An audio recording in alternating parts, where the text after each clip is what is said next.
Okay, we're live. Howdy. Roy, how's it going? Good. How are you? I am good. I got a bag of M&Ms and I got a white monster, living my best 13-year-old diet, and it's gonna be a great show.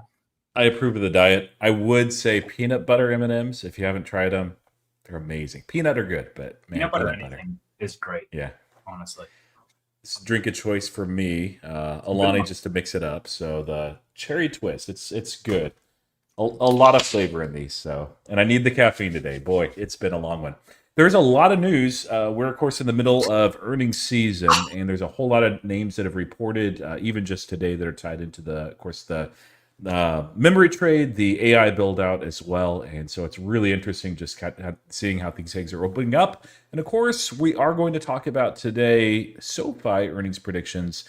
Robinhood also reports on Wednesday, but after hours. There's big news out of NVDA that's tied to the data center stuff. And also, there's a lot of other little pieces of news out there. But Tevis, one that's not in the title, one that we hadn't talked about, one that I know it was a busy day for you too. I don't know if you had a chance to see it or not. Did you see what BitMine reported today? Oh, the buybacks? Yeah.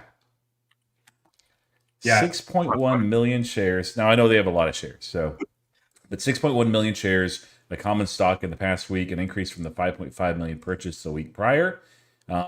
Very little in terms of purchase from Ethereum, but that's because they're trading underwater in terms of their MNAV for the most part. We don't know exactly where that is, further away we get from earnings. And they did give us one update on share count. But regardless, yeah, you can see overall they've repurchased 11.6 million.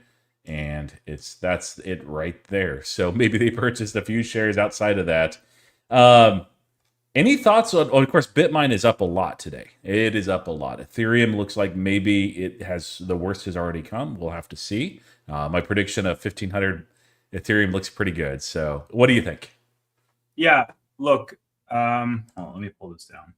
I think with regards to BitMine, their share buybacks is absolutely welcomed. I made a video about this recently saying, I don't know how long they can keep this up. And I'd be curious, Roy, to see how much cash they have left after this purchase, because from their annual staking yield, they make about 247 million with what they currently have staked, meaning that they can buy about 15 million shares per year.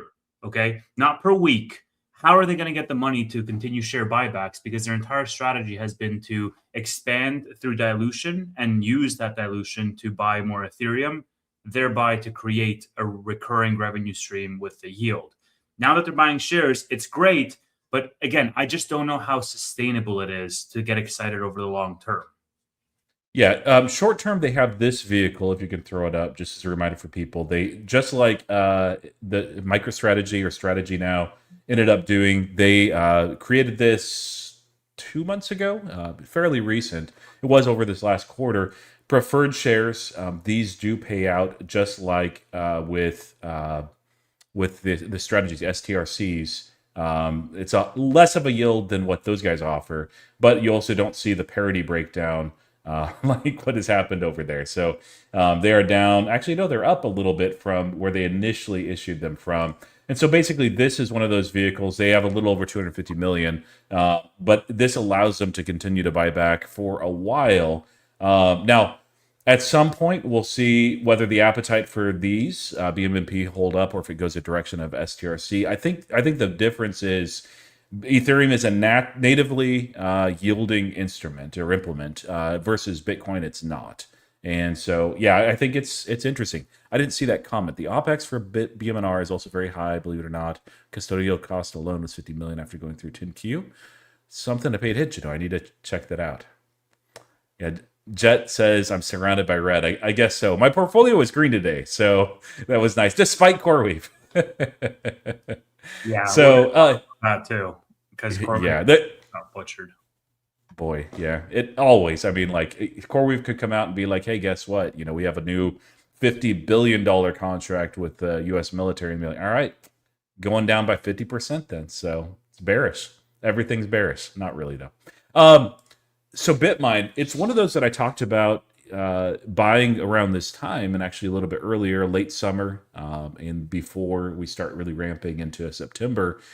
Can't do that right now because CoreWeave is so low. All the free cash that I have is just getting plowed into that. Are you doing anything with your BitMine position? I know you sold some earlier. Are you looking to increase it at some point or just let the rest ride? I bought a little bit at like a week ago at like 16, but then earlier today I bought some.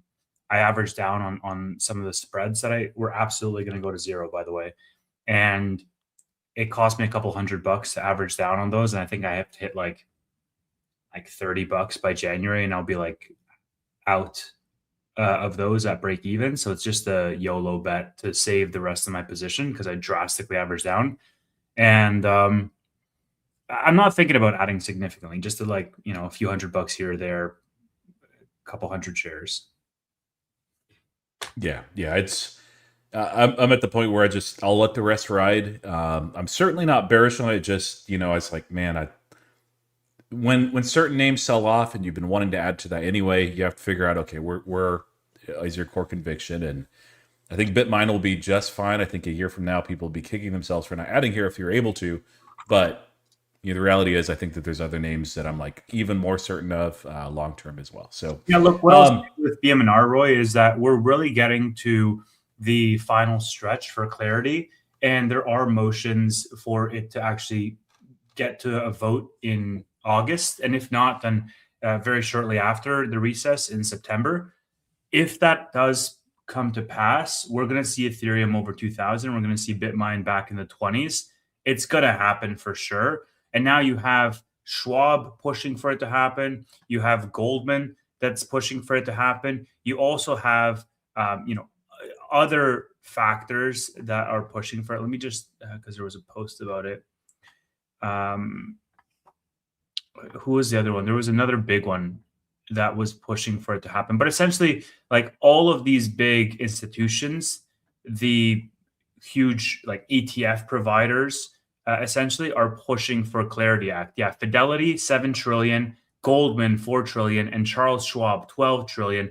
All have come out publicly pushing for the Clarity Act to be expedited, essentially, and to be passed this year. If that does happen, BMNR is going to go higher. Oh yeah, yeah, it's going to help crypto overall. Even if it doesn't, like I don't know that that means we have to go much, if any, lower. I mean, I'm sure when we'll get to that point where it's clear it's not going to pass, there will be a wick down, but I don't know that that would stick necessarily. Not from down here. If Bitmine was trading at, double this amount, if Ethereum was at like 4,000, Bitcoin was over 100, yeah, maybe, but not from here. It's kind of like, we'll talk about SoFi earnings in just a bit, but I put out my earnings predictions, and I guess I'm the bear again. Like I don't know. Usually, SoFi performs pretty well when I'm a little bit more of the bear. I'm not bearish, growing 35% year over year, meeting or exceeding expectations, not a bearish thing. But when I posted those numbers, a lot of people came out and they're like, "Hey, if SoFi reports these numbers, it's going down by 10 to 20%." They were saying that in the 16s. So I'm like, no, I don't think so, because there's a lot of reasons. We'll save it for that. But basically, when your stock price has compressed and it's much lower, there's much lower risk going into these critical events, whether it's a Clarity Act type of thing or also earnings. See also CoreWeave and CoreWeave earnings eventually. So yeah, to higher high says my hair looks lacking. Yeah, I took a haircut in my portfolio last week, and I figured I'd just keep up with it. So Yeah. Yeah. Roy's slowly going crazy in this market, owning CoreWeave. And I'm not surprised at all, to be honest with you. I don't know how much lower this thing can go, man. Can we just talk about this for 2 seconds? What is going on here? CoreWeave is at $70 per share. Roy, does this break below 70? Like, what are we thinking here? yeah, it probably does. Yeah, but like, where does it stop? Earnings probably stops it. Honestly, like RSI is almost to the point where it's overextended. Not quite. Let me see where it settled today. We still don't been have looking at more on the daily, but also on the weekly too. Let me pull it up. Easier to see on my phone just because I got it right here. we still don't have earnings announcements for either Nebius nor CoreWeave. Nebius announced RSI yesterday at the end of August, but I'm not sure what's going on with earnings there. Go ahead. RSI is 34 on CoreWeave right now on the daily, and more meaningfully, It's 40 on the weekly as well. It's actually the lowest it's ever been on the weekly. That's exciting and fun. Just for context, it's relative strength index. When we are in a bull market, especially, we can see it overextended above 70 for prolonged periods of time, especially on catalysts. You can see it, of course, go below 30 RSI, but in a bull market, barring some really terrible, tragic news, which frankly, it doesn't exist here. Although I will say there's the one legitimate bear case that we talked about with CoreWeave maybe got slightly stronger today, but it's not a meaningful bear case at all. Not at this range. If CoreWeave is trading at like $400, I'd be like, yeah, we need to take some profits off the table. There's risk here. At 70, like, give me a break. But regardless, yeah, it would be hard to see it fall much more, barring some really negative, maybe macro catalyst or some other earnings driving down. Interestingly, with CoreWeave, there's a couple of things that are going on. Mostly bullish, but like all the different pieces that are out there as far as this supply chain build out, extremely bullish. Today, after hours, APLD, Applied Digital, ended up reporting. And for what they do, they do a little bit more than this, but you can think of them as if CoreWeave was iron. In other words, if they own their own power and they also own their own land, then they would, all they would need basically is APLD. APLD, they're a large partner of, and they came in and reported like a blowout earnings, really, really good EPS numbers. ARR is meaningfully ahead. Like almost every number that you check the box on, it was way, way higher than what the market expected. CoreWeave is a large client, and so you have several strong signals here. One is, of course, we had that underwriting that happened not quite 2 months ago, and Cantor Fitzgerald took a good look into the underwriting documents. Like, yeah, the ARR is meaningfully ahead of what people are expecting. They estimate it could be as high as 131 billion, which is just ridiculously higher than what anyone is saying. And then coupled with this, the reason why APLD broke all these things is because they're able to actually push out their products a lot faster, and usually power is the thing that a lot of companies are actually waiting on, that they get everything else ready. Not all the way the case, but with CoreWeave especially, they've really done well with the supply chain logistics. There's only been one campus, I believe, in their entire history, at least since I've been paying attention to, that there was any kind of a delay. It was a 1 quarter thing. It was quickly resolved. That's unheard of at this scale. And so what's going to happen in earnings is they're going to crush annual run rate. They're going to crush bookings. They're going to beat on revenue, most likely. Analysts are not great at projecting the revenue, so I need to double check that. So don't hold me to it. EPS doesn't really matter too much at this point because it is about CapEx. And of course, they probably will increase CapEx and also need to raise some debt. Did they announce it? That must have come out today. So apparently CoreWeave is going to be reporting earnings on August 11th, posted about an hour ago. Awesome. Thanks, man. I appreciate that. I think this is an interesting market, right? Because if you look at the index, we're close to all-time highs. And if you ask anybody who's investing in just ETFs, they'll be like, yeah, like we're doing great. But then you look at some of these different names in these trades and they're trading at a nice discount. Like there is still opportunities in this market. It's not like the times when we've had in the past, Roy, where there's just literally nowhere to put your money without adding extra levels of risk. CoreWeave at $70, Amazon is under the 20 or 200-day moving average. Even Netflix is under the 200-week moving average, but we can argue about that. Like Tesla is going to be breaking below 300 here in short order. Rocket Lab is still at $66. Like there's still so many opportunities out there. I mean, we can debate the individual merits of these companies, but I don't think anybody can argue that, oh, well, I don't have anywhere to put my money. No. And like the thing is with Tesla, maybe you could say, well, that one's fair. Maybe Apple's a little bit ahead, but you look at the other five, and yes, I know they're building supply chain, or not supply chain. They're doing ramping capex, so free cash flow. We've already talked about Google before, but where's the bubble? Like people have been screaming that there's a bubble in all this. When you're trading at, in mid-20s, actually below mid-20s, price to earnings forward over the next year. I'm not talking about like 2 or 3 years out. I'm saying like next year. And some of these names are there right now for this year current estimates. Where's the bubble? It's certainly not in the biggest, richest companies in the world, including NVIDIA.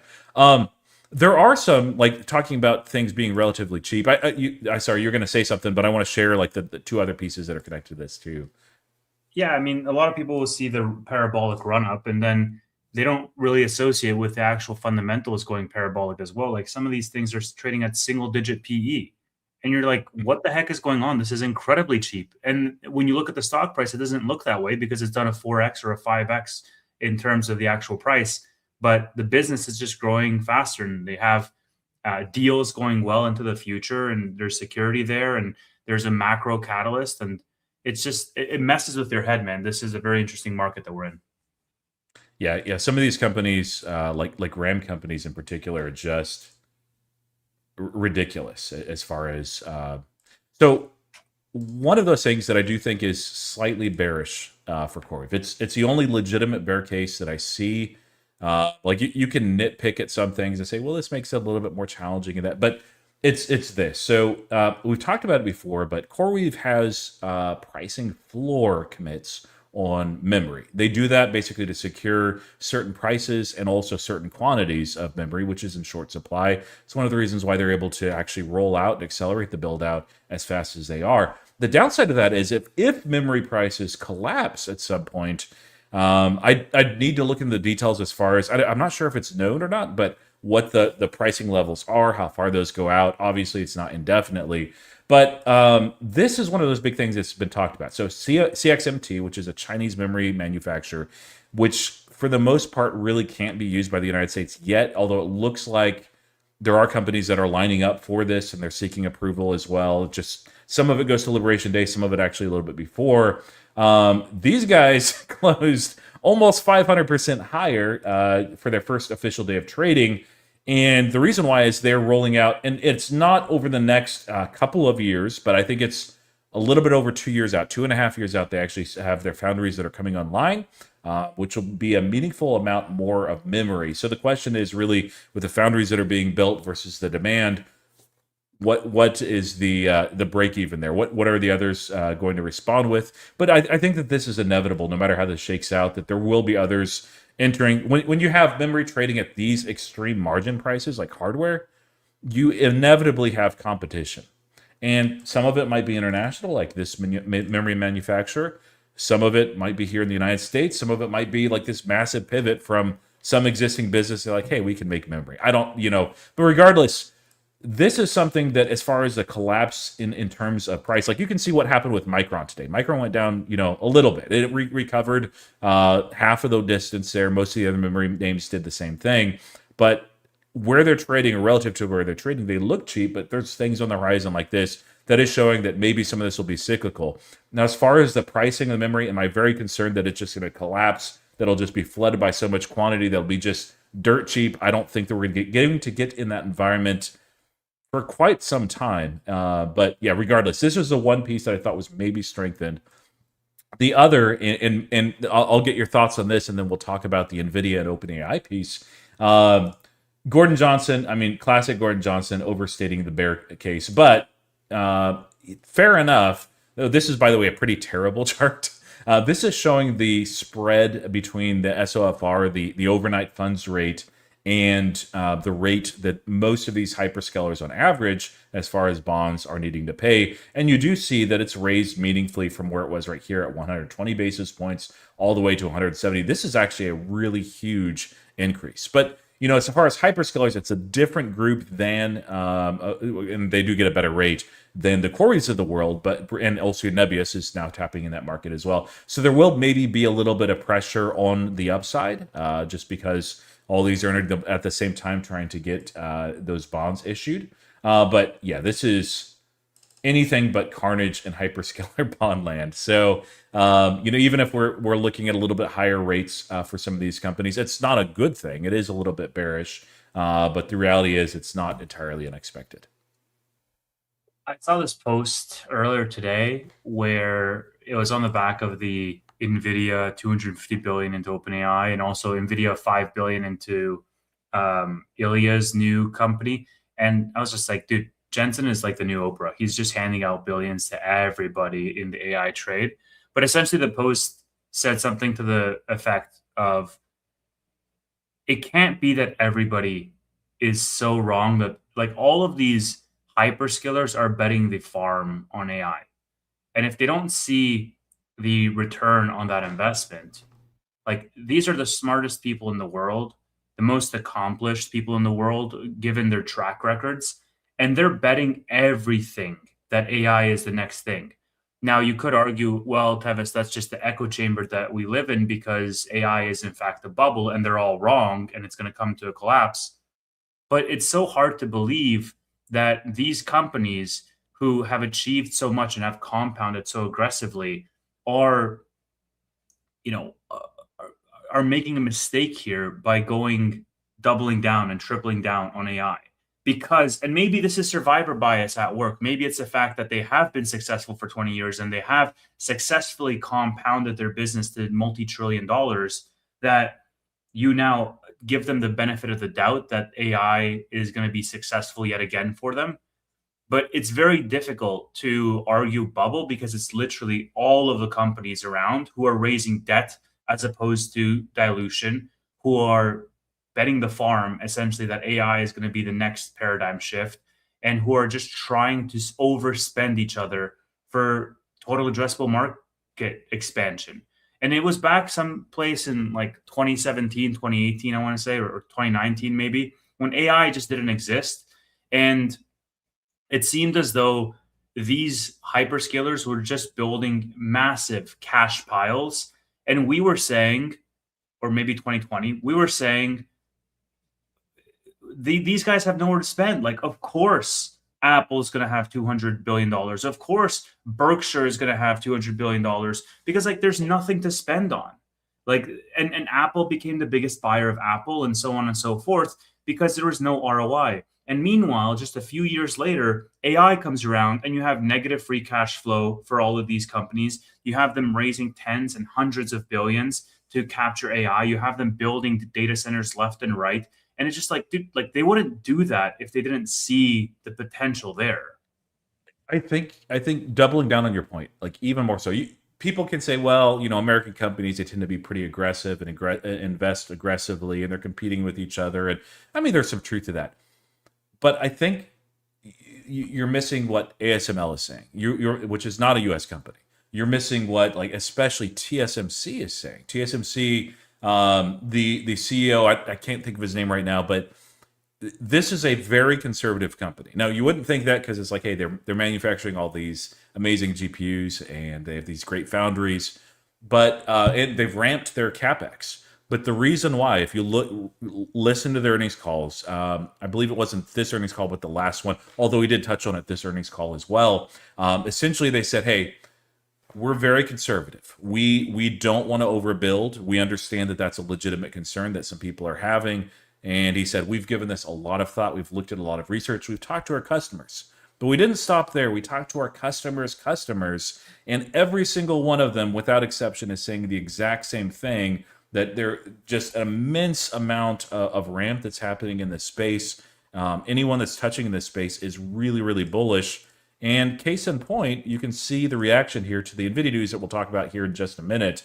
But this was a response not by TSMC, of course. It was one of these aggressive American companies. I'm not familiar with Nicholas here, but he is an AI worker at Microsoft. And he said his increasingly strong opinion is that compute is the biggest moat in AI. Scientific breakthroughs don't stay secret for long. Papers get published, researchers move, ideas leak, open source catches up. Given enough time, almost everybody else has access to roughly the same algorithms.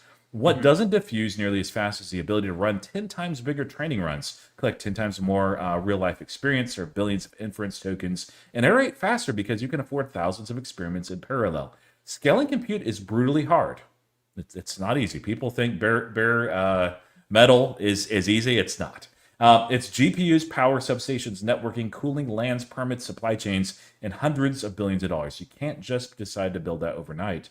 The more I look at the industry, the more it feels like that the frontier is less about having one genius idea and more about who can compound compute the fastest. Scaling allows reward whoever can keep scaling. That's a very hard moat to replicate. And I think that's a fair take. Like that would be my take as well. We'll talk about this here in just a second. But Tevis, is there any chance that we're just blind bulls, that we're listening too much to these the Microsofts and the Jensen Huangs and the people out of Anthropic and OpenAI, the other hyperscalers, Elon Musk, and all these other people, CoreWeave, Nebius, and they just pulled the blinders over our eyes. There is a chance. It's a non-zero chance. My fear is like, this is why I'm trying to be diligent to try to steelman the other case to say, what am I missing here? But you know what, Roy? I've always been fairly, lackadaisical about investing in aggressive stuff while I'm still fairly or relatively young. And the reason is because the entire global financial system is so intertwined that if I'm wrong on making these bets, it means that all of big tech is wrong. It means that we're going to have a massive recession. And especially now that you have so much interwoven financing between all of these companies, that this is a huge domino. And so, yes, I'm going to lose a lot of money and I'm going to blow up my account. But guess what? Jensen's going to blow up his account, and Amazon's going to blow up their account, and Meta's going to blow up their account. And all of a sudden, it's going to be like a global thing. And at what point are you too big to fail, right? Because, there are governments who, I mean, look, the Fed, case in point, printing money and injecting it into markets and propping up markets for a long, long time, not letting them fail, when in reality, maybe we should have had some deeper recessions or some more prolonged recessions. But that's not been the case. Or even if it has been the case in the underlying economy, you've had this K-shaped recovery where the stock market doesn't feel it because it's propped up, because you have this entire generation of baby boomers that has their retirement, based on the market. And so the point that I'm trying to make is, on one hand, I try to steelman the other case to say, am I getting something wrong? On the other hand, I ask myself, does any of it even matter? Because, like, am I just along for the ride and what happens? Like, either we're right about AI and we are, sold into the promised land, essentially, where we get all the sunshine and rainbows and AI unlocks productivity and GDP growth and all this other stuff, or it's all just a big bubble and we have worldwide economic collapse, in which case, even if I was right and I said, look, I'm staying out of the market, you're still going to live a pretty shitty life. Yeah, I think it would be one thing if all these companies and people that were, making these bets had very little on the line, but instead they have most of their entire net worth on it. Now, that does not guarantee that they're right. It doesn't guarantee that we're right, even with all the ample evidence that's out there. But the odds of it not being right, I would say, are very, very small. But we do need to consider the other side. And with that, let me pull up and share this. This is one of those things where NVIDIA got cooked today. And in full disclosure, I actually ended up taking some NVIDIA before this late last week and selling about a third of my position and buying more CoreWeave, because I'm like, CoreWeave, like, come on. Even though I'm very bullish NVIDIA, I don't want to do it, but I'm like, I got to figure out a way to buy more CoreWeave, and the only way I can do that is by trimming some other positions. Haven't done it this week, just today so far. But regardless, this came out, and it's a rumor. It's not guaranteed, but it wouldn't surprise me. NVIDIA's in the talks with OpenAI to guarantee $250 billion. That's a lot of money, even for NVIDIA that prints money. That's insane. Details include guarantees from NVIDIA would help OpenAI to release a 10 gigawatt project that SoftBank is developing in Ohio. In total, the project could cost more than $500 billion, the largest data center project ever announced. The power for the project is controlled by the U.S. government and funded separately by Japan under a recent trade deal, and Commerce Secretary Lutnick is reportedly involved in deciding who will get the power. The data center build-out just hit a whole new level. And there's a lot of pieces to this, Tevis, but we'll remind people as well, Right. Our friends at Wall Street Engine had put this out, an updated one of these, just showing the circular nature of some of these AI deals. There is some truth to what some of the bears are saying. Let me go ahead and open it up in a new tab so it's easier to see. You can see OpenAI right there with the $852 billion commit, most of that flowing to them, but you can see it's not all in one direction as well. So it is kind of interesting. Thoughts, Tevis, first on this, and then we'll talk about implications as well. Yeah, look, my biggest fear in this entire mess is that right now we don't have a full understanding of which LLM is going to win. And if in fact it does prove out what we are predicting, that LLMs are going to be largely commoditized, then it's non-deterministic that OpenAI is going to be the market leader. In fact, it's probably likely that they're not going to be. And NVIDIA is going to be left holding a bag, essentially, because OpenAI might not have the revenue that they forecasted out to be able to pay, all of this. And NVIDIA is essentially backstopping because OpenAI is going to fill that data center with NVIDIA hardware. And so they're just future sales waiting to be booked. But from an OpenAI perspective, they have to still make the revenue to pay that off over time. And if that doesn't happen and we end up overbuilding for something that maybe doesn't have as much demand as we initially thought, then that can sort of come tumbling down very quickly.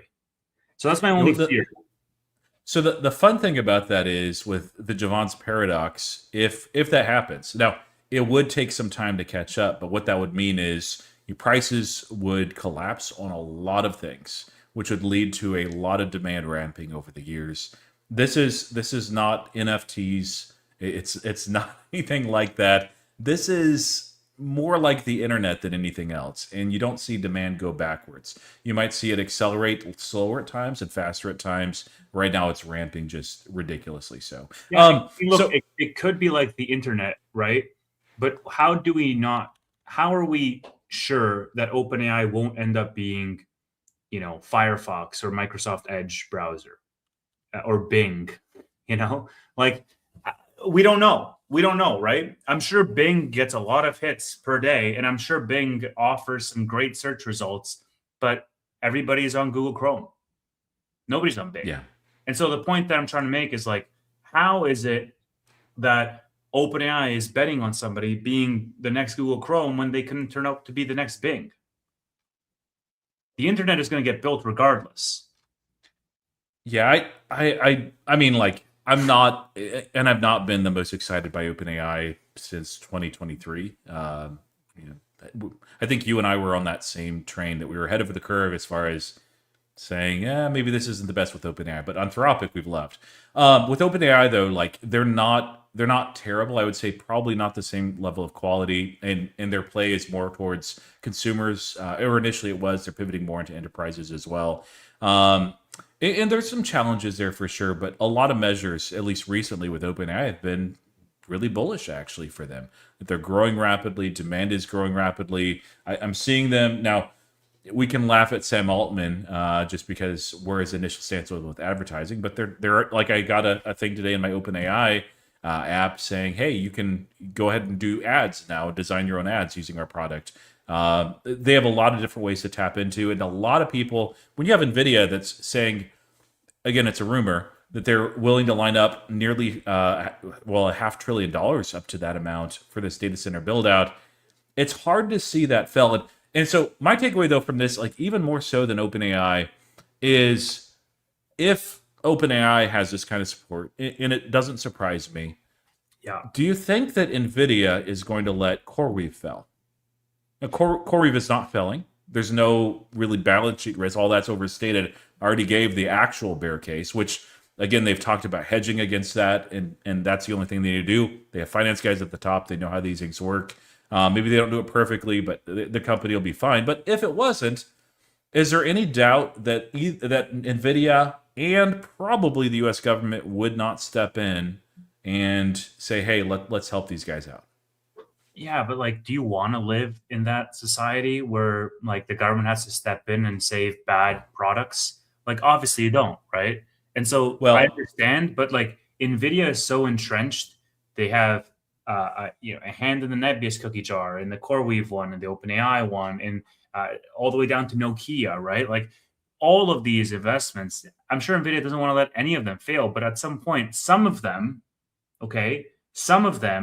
NVIDIA is literally keeping alive on life support because they're just not great businesses, or they're not as if they didn't have NVIDIA, would they die? I think is the question we should be asking ourselves. Well, we can see how sustainable this is here. So this is NVIDIA. Now, they can't fund and finance every single person, and I don't know if I can. Yeah, I can zoom in a little bit. Okay, so the current free cash flow is $120 billion, which is insane. That's over the last 12 months, excuse me. 2027, the expectations are 200 billion. Remember, these are offset quarters too. They report a little bit differently, but I believe, yeah, this is our calendar year. So almost 300 billion for 2028 and 364. Now, this is actually lower by a decent clip than what Jensen had indicated at the GTC, both in terms, like if you look at revenue, the $1 trillion number they put out, the amount of free cash flow that they expect. Now, the one thing that I think has changed for NVIDIA, just a couple of months ago, they basically said, hey, we are looking at ways to return more shareholder value. We did see them raise their dividends this last earnings to a amount that is no longer a joke, although it's very, very small. But beyond that, it seemed like they're going to do a lot more in terms of a combination of buybacks and also dividends. Instead, it looks like if this rumor is anywhere correct, and it would not surprise me if it is, that they'll probably go more of this direction with a lot of that free cash flow. But yeah, I would say NVIDIA is well able to sustain this. They're not able to like keep every single company, with attractive financing or anything like that. But yeah, it doesn't scare me, but I do understand why NVIDIA sold off almost 5%. I don't think it's warranted at this pricing level. I think the risk is very, very low, but I get it, Yeah. We did not discuss this already. We will discuss this at some point tonight. Maybe. No, I'm just kidding. We will. Yeah, we'll also put Tanner's numbers in there, and he never told me his revised number, so we can laugh at his unrevised number because he didn't give me that. Or cheer him on. Like, honestly, I want the dude to be right. Yeah, seriously. What do you want to go to next? We could talk. Might as well just talk SoFi. You ready to do that? You want to talk SoFi earnings predictions? Yeah. And as always, guys, like if you're new to Bootleg Weekly, we do Q&A usually after the first hour. So I see some really good questions there. Feel free to throw them out. They can be related to topics at hand. They can be related to other topics as well. As always, we're going to shoot you guys straight. If we don't know something, we're not going to pretend. We'll just say we're not sure, we don't know, or if we're like kind of think so, but we're not confident. We are always glad to take those. So SoFi earnings. Let me pull this up here so we can see all the numbers. And I messed up on your number.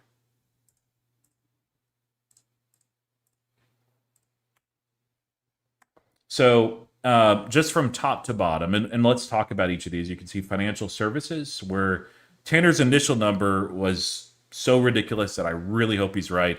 But I think he realized after he made the video, even actually during the video, I just watched it this afternoon because I didn't want to color my own numbers. But I think he realized it mid-video. He's like, yeah, I'm too high. So he did respond down here, and he said that he lowered his, but he didn't say what his new numbers are. So we can both laugh at him for being so high and also hope that he's right, because that would be amazing. Lending, so he's 556. Tevis, you're at 485. Not too far off from my 470 as well. Lending, Tanner is at 606. You're the high one there, Tevis, at 640, and you well could be right. 625 million, I kind of come in the middle there. Wouldn't surprise me since Tanner said he revised these downward. If you guys are not too familiar with SoFi, basically the loan platform business, so loans that they issue and basically they give to their partners, capital light asset model, it's great. When they do a lot more than that, financial services gets flown into by that. When they do more lending, it's the other direction. So it's hard to figure out what that exact balance is, because I think sometimes SoFi doesn't know it for sure. Tech platform is where we'll talk about each of these in turn, but I just want to give the numbers. So Tanner's 83 million. I'm 77 million. It was 75, by the way, last quarter. Tevis, you are the blowout number there, and man, I would love for you to be right. We got to talk about that one too. Total revenue, you and Tanner basically did the Price is Right type of thing. So you're one little bit over him. So if he goes anywhere higher, you just win. He might come in lower because of financial services, though, because he's lowering that. Yeah, that's true. I'm at 1.12 billion, so it's still ahead of expectations. It's still ahead of guidance. EPS, I was actually surprised you guys were so high here. But you were both at 13 cents. I've seen some 14 cents being thrown around. I think TJ Sweeney put out 13 cents. The guidance that they issued and also analyst expectations are for 10 to 11 cents. So I'm going to put out that. And then this is where I did you wrong. It was supposed to be 1.1 million for you as well. I put 105, 1.05, but we're all very, very close on that. So, Tevis, from these, where do you want to start? And we'll talk about maybe each of these in turn. Yeah, I mean, we can start from the top. I think financial services here is going to do obviously very well. Like crypto is a driving force, or at least a growing product. I put 215,000 new crypto products for Q2. Don't forget also that the loan platform business is going to be reflecting in financial services. 485 sounds like a lot. I mean, they did 428 last quarter, but Q4 2025, like 2 quarters ago, they're at 456. And if you look, let me share my screen for a sec, Roy. Yeah. If you look here, like this is not even this is not even a crazy year-over-year growth. It's 33% year-over-year growth for 485. Yeah, it's a high quarter-over-quarter growth because they had a down quarter essentially for that segment specifically. But the numbers that financial services has been putting up from a growth rate perspective, like the 485 is not even that crazy when you actually think about it, right? This business segment is going to be their largest business segment in time. It's going to surpass lending. And so I think, yes, it is aggressive, but I also think they can definitely get there. Maybe at 470, maybe 475, 465, something around that range, I think is realistic. And then for lending, I mean, look, man, like we're still in a high interest rate environment. Rates have not come down. Personal loans is still carrying the water here. I just put something that was very flat month over month, or sorry, sequentially, quarter over quarter, right? Still maintains some of that growth rate. I mean, like, sure, we can expect lending to come down. You can say this is a one-off quarter that's going to come in at 500 million for lending or something like that. But again, nothing really in the macro has changed from a rate perspective. There's no motivating factor for student and home loans to be driving that product growth from lending. And so I'm attributing all of it to the growth or continued growth in the personal loan side of the business. And so that's why I had 640, right? Last quarter, they came at 642. And this quarter, like that profile is going to look very similar. Yeah, so on the lending side itself, I'll throw up these as well so people can kind of see where the actual numbers have come in. We saw a meaningful step up here, which is why all of us are pretty bullish on lending overall. 642 million. A big part of this being driven was more than anything that they had that equity raise at the end of last year, which I know a lot of people didn't like. I liked it personally. It allows them to do things like this. They talked about optionality. They talked about lending aggressively.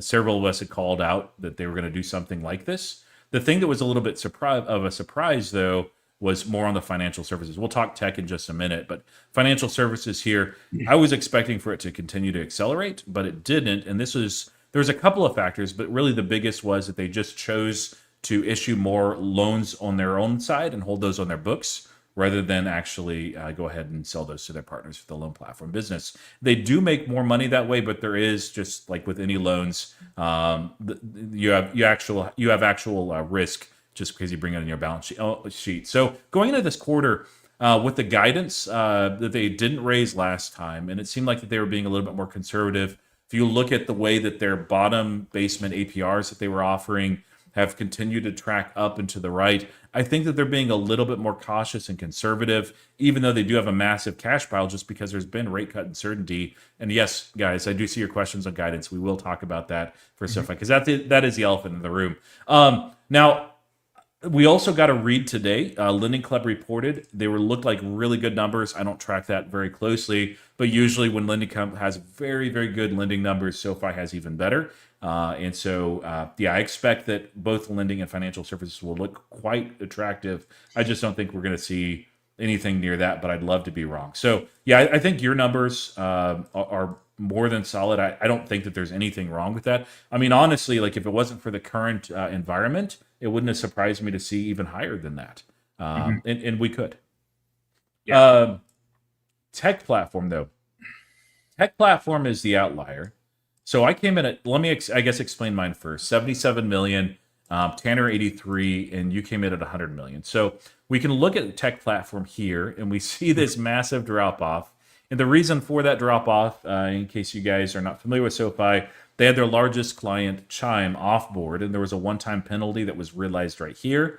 They did onboard a lot of new clients, but when it's a brand new client that doesn't have the existing product that they're wanting to use on the tech platform for SoFi, it takes time to build those. And so the comments from Crystal Point and Anthony Noto during earnings was, if you look out over the course of the entire year, they're looking at 350 million as far as guidance on the tech platform, which does mean acceleration. They talked about every single quarter should be stronger than the last. But yeah, I'm expecting that, of course, quarter two will just come in just slightly ahead. The other thing to know with the tech platform is I think in every single other measure, except for this one platform, SoFi is always guided conservatively. They always have. They always smash the numbers. Tech platform is the only exception to the rule, and it wouldn't surprise me. I wouldn't be surprised if they have 350 million in the year, but I would be pretty surprised if we see meaningfully more. But there might be some things that I'm missing, and I would love to be surprised. 83 million is higher than I'd expect. I wouldn't, like, when I was doing the calculations and numbers, I'm like, it's just a guess with the tech platform. It's hard to say. 80 million wouldn't bother me.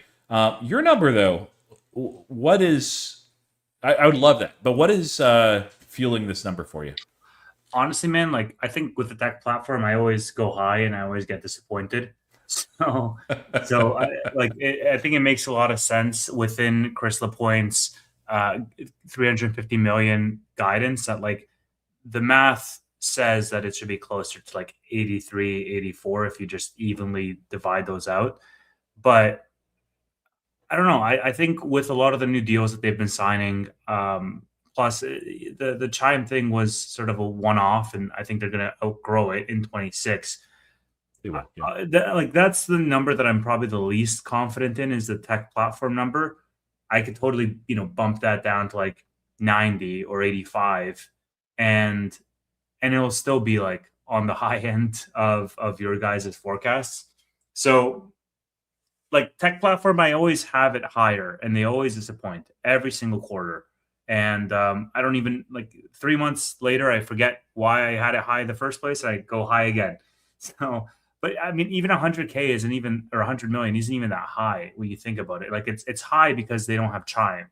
But if you look historically, like 100 million is something that they've had for the last, if we exclude Q126, we had 6 quarters prior to that where they had over 100 million in tech platform revenue, right? So, like, if we put 100 million there, it sounds like a crazy high forecast, but that's what the business has consistently been doing since mid 2024, barring Chime, barring one single quarter. Yeah. And like that revenue is not going to come back instantly, but I do think you're right. By the end of the year, that I don't think we'll be up to this, including the penalty, but we'll be back over 100 million. But it'll take time. I think you guys are a little ahead. I do think, in hindsight, thinking about it a little bit more, looking at your guys' numbers, it's probably going to be closer to what Tanner actually had there. I would be a little bit under Tanner, but yeah, it's.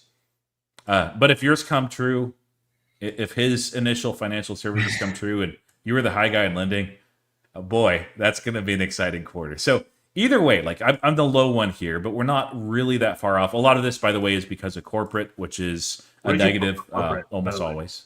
Pardon?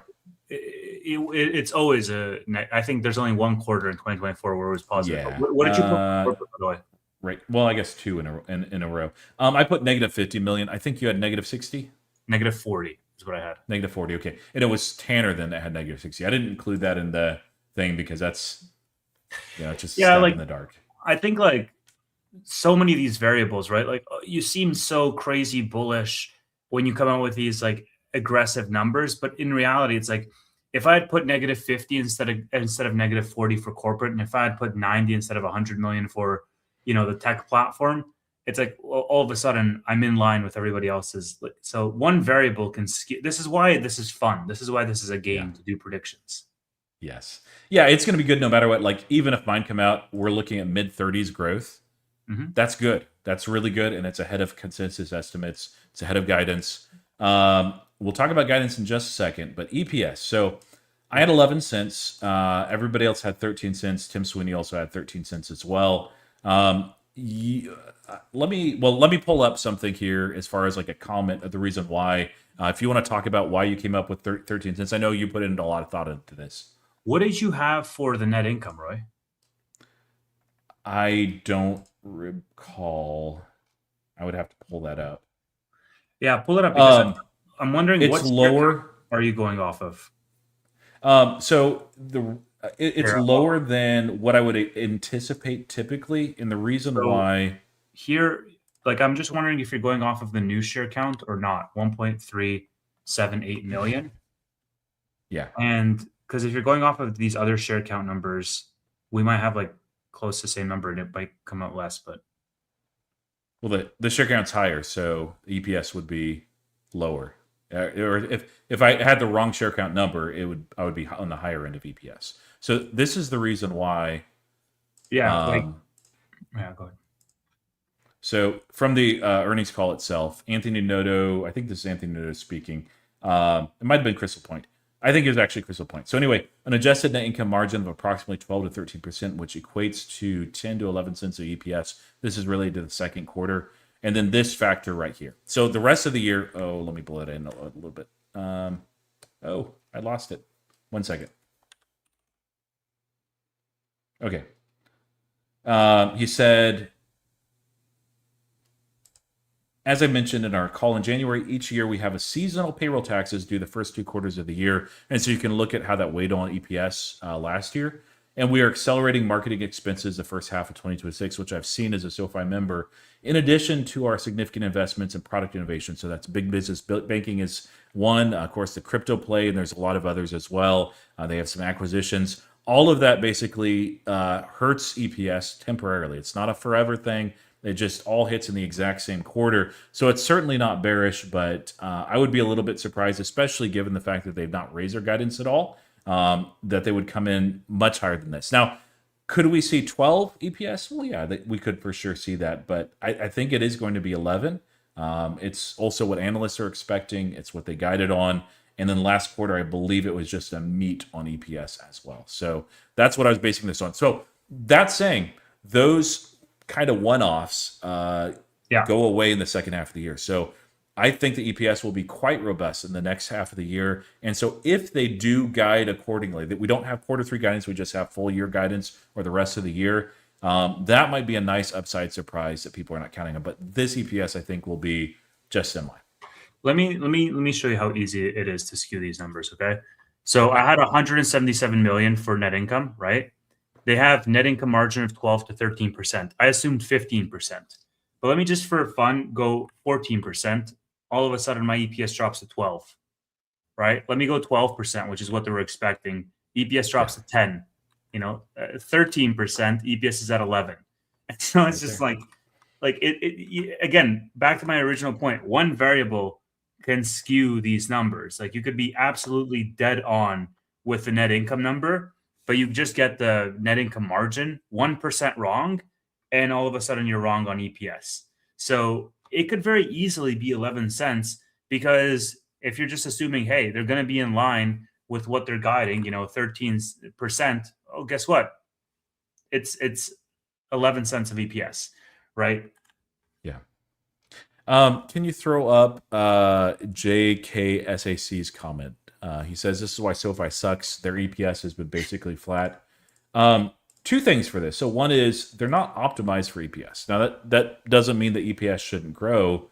It has been flat, but if you look at even what they've guided for the entire rest of the year, I need to put it quarterly. You'll see a meaningful increase. If nothing else, simply because they ended up paying off all the warehouse debt. So yeah, right now they're saying, hey, let's go ahead. Wish I could go down one more decimal, but you can see it right here. It has been growing. It will actually be a decrease over previous quarters, which also may be why many people are expecting 13 or 14 cents. Now, this is actually the number out of all the ones that I projected that I'm the most confident in, but I would love to be wrong. I don't think this is necessarily a bad thing. The last thing that we see here is members. We're all very, very close. I don't know that we necessarily need to even talk about that. You're at 1.1, just as a reminder. I messed up that number for Tevis. Yeah, but it's going to be fun either way. to see Yeah. their earnings. Now Yeah, let's talk about guidance, because guidance Yeah. is the real determining factor. I see some people in the comments saying like, "Oh, SoFi could blow it out of the water and they could be at $19 or $20." I don't think the setup is there for that because, again, the FOMC meeting is a few hours after the earnings, and it would be reckless of them to raise guidance going into it blind, not knowing what Warsh is going to do later that day, right? Because if in fact Warsh does raise rates and SoFi had turned out to raise guidance, they risk missing their guidance or missing their numbers for the next quarter because it's such a higher hurdle rate. And so the idea here for SoFi to be, in fact, conservative, which is in their nature, they will maintain guidance because they don't know what Warsh is going to do later on that day. However, if that does happen, well, guess what? The market is going to sell them off on maintained guidance. That's exactly what happened last quarter. And so it seems to be a catch-22 a little bit with SoFi, where they can't raise because of the FOMC, and they can't keep it the same because the stock is going to sell off. What do you do? Yeah. So here's the current probability. And this is, I mean, it's the worst possible time for them to report. If they'd reported like the week after, if they reported even on Thursday, they could adjust their guidance accordingly. But regardless, this is entering into this FOMC meeting less than 2 days from now. So just after SoFi reports, we may not see as much of a move as we'd expect on a really good earnings simply because it's waiting for this. And SoFi certainly is a rate sensitive name. Now, if they raise guidance anyway, Tavis, this is not a company that's reckless at all. They're very cautious, and we've criticized them in the past for being too conservative guidance. If they do that, at least for me, the market might not believe them. I'll have to figure out a way to buy more SoFi at that point because they would basically be saying it doesn't matter what rates do, we are going to print money. I really don't expect that. I think that's like a less than 5% chance that they would raise into this because we're looking at a 1/3 chance, 1 in 3 of them raising this FOMC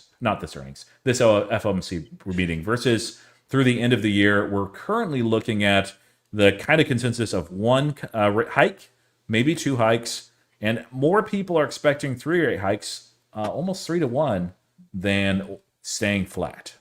That's not ideal. And of course, Kevin Warsh is a new Fed chair. This is just his second FOMC meeting that he's heading. So just too many uncertainties. Under Powell, we didn't get this. When we were within a week, we always knew like 90-something% probability that they would do X, Y, and Z. And so I do hope that Warsh and, of course, the Fed realize like, hey, we need to be a little bit more clear going into these scenarios. The market doesn't love uncertainty. It's been weighing on the stocks. Of course, today, SoFi roared. Any concerns for you related to this, related to SoFi earnings? Let's talk about price action. Well, what are you thinking? Let me just finish up on the guidance point. Like, I guess what I don't understand, Roy, is why didn't they just push their earnings out one day, man? Like, FOMC is on the 29th. Just make it on the 30th. It's not that big of a deal, guys. Or a week later. Or a week later. It doesn't matter. The point is, like, why do you set yourself up for this like zugzwang essentially that you find yourself in? Like, just change the date. There's only 2 reasons I can think of, or maybe 3. They might have already told a lot of people like, "Hey, we're doing this," and for whatever reason, it was really hard to change that. Second, but they knew about the meeting, so I don't know. That's weird. It could be, and I don't think that this is the reason. But it could be that these earnings are going to be terrible and abysmal. And if that's the case, you tend to want to hide your earnings alongside some bigger event that captures that attention. I don't think that's the case. And also, if they raise rates here, that would make a bad earnings even worse as well. The third reason, which I think is probably the most likely reason, because we did see them recently move earnings earlier this year. I remember if it was last quarter or the prior quarter. But sometimes as a company, you're like, hey, we have all these different things that we're meeting. This is the time that works best for our company. Maybe it's not best from a macroeconomic standpoint, but it works best for our company. And so we're going to report at that time, even though they usually do on Tuesday. I think it's probably that, Tevis. But yeah, it is a little bit disappointing. Just like You could not pick a worse possible day for a company that is this rate sensitive. Yeah, okay, it was last quarter then.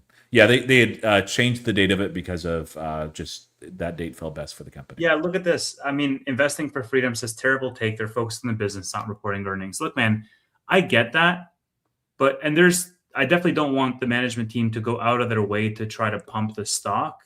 But Yeah. there is a happy medium of trade-offs where you can actually optimize for both. And I know I have friends who are like working in hedge funds essentially. They're like analysts reporting into portfolio managers, and these portfolio managers know all of these CEOs, and they consult with these CEOs around what can we do to get a stock price bump. All of their PSUs are dependent on this. Like, there are incentive structures in place because these are public companies for those executives. And so absolutely the executive should be focused on the fundamentals of the business and driving that forward. But again, let's not kid ourselves in saying that they're oblivious or that they don't care about the actual stock price. I guarantee you Noto is pissed that the stock is trading where it is, that he would much rather see the stock in the 30s, not only for his own personal net worth, but because that is the definition of success in the eyes of the market. Yeah. And I think we can say this because it happened last quarter as well for the first time, which is great. We will talk to the IR team after the earnings. That's going to be the question that I'll ask for sure, and I'm sure you will as well. Why this date? And there's some things that they can't give too much color on, but I'm like 99% sure it's just it fell best for the company. Can you throw out the Paul Gardner's comment at 7:01?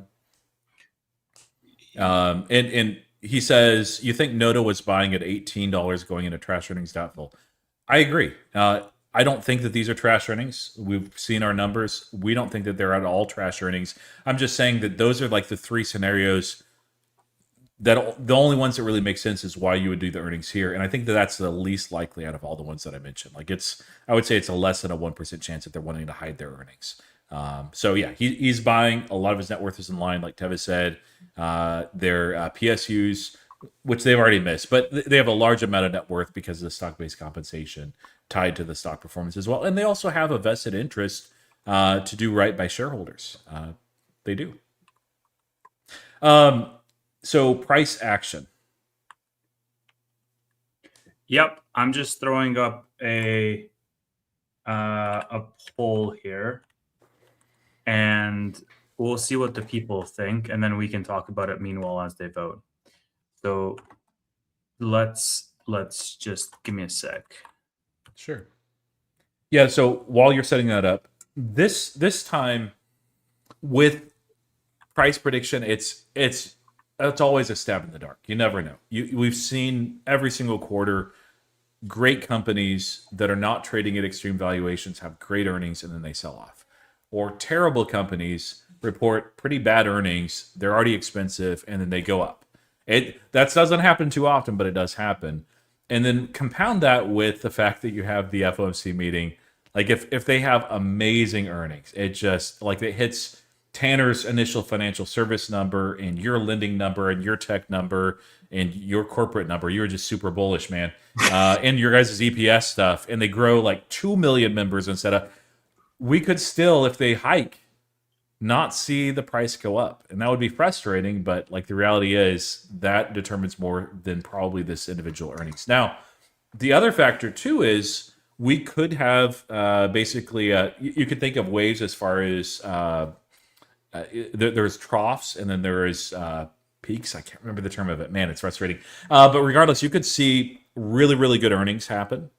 And then you get the Fed coming out and saying, hey, we're not raising and we're not prepared to raise anytime soon. We're still trying to figure out what the best methodology is going forward. There's uncertainty, certainly, and there's some that are not in agreement on this. But with the Hormuz situation and with the cool CPI, PCE as well, PCI, we are unlikely to raise this meeting. We're not raising this meeting. We're unlikely to raise the next one.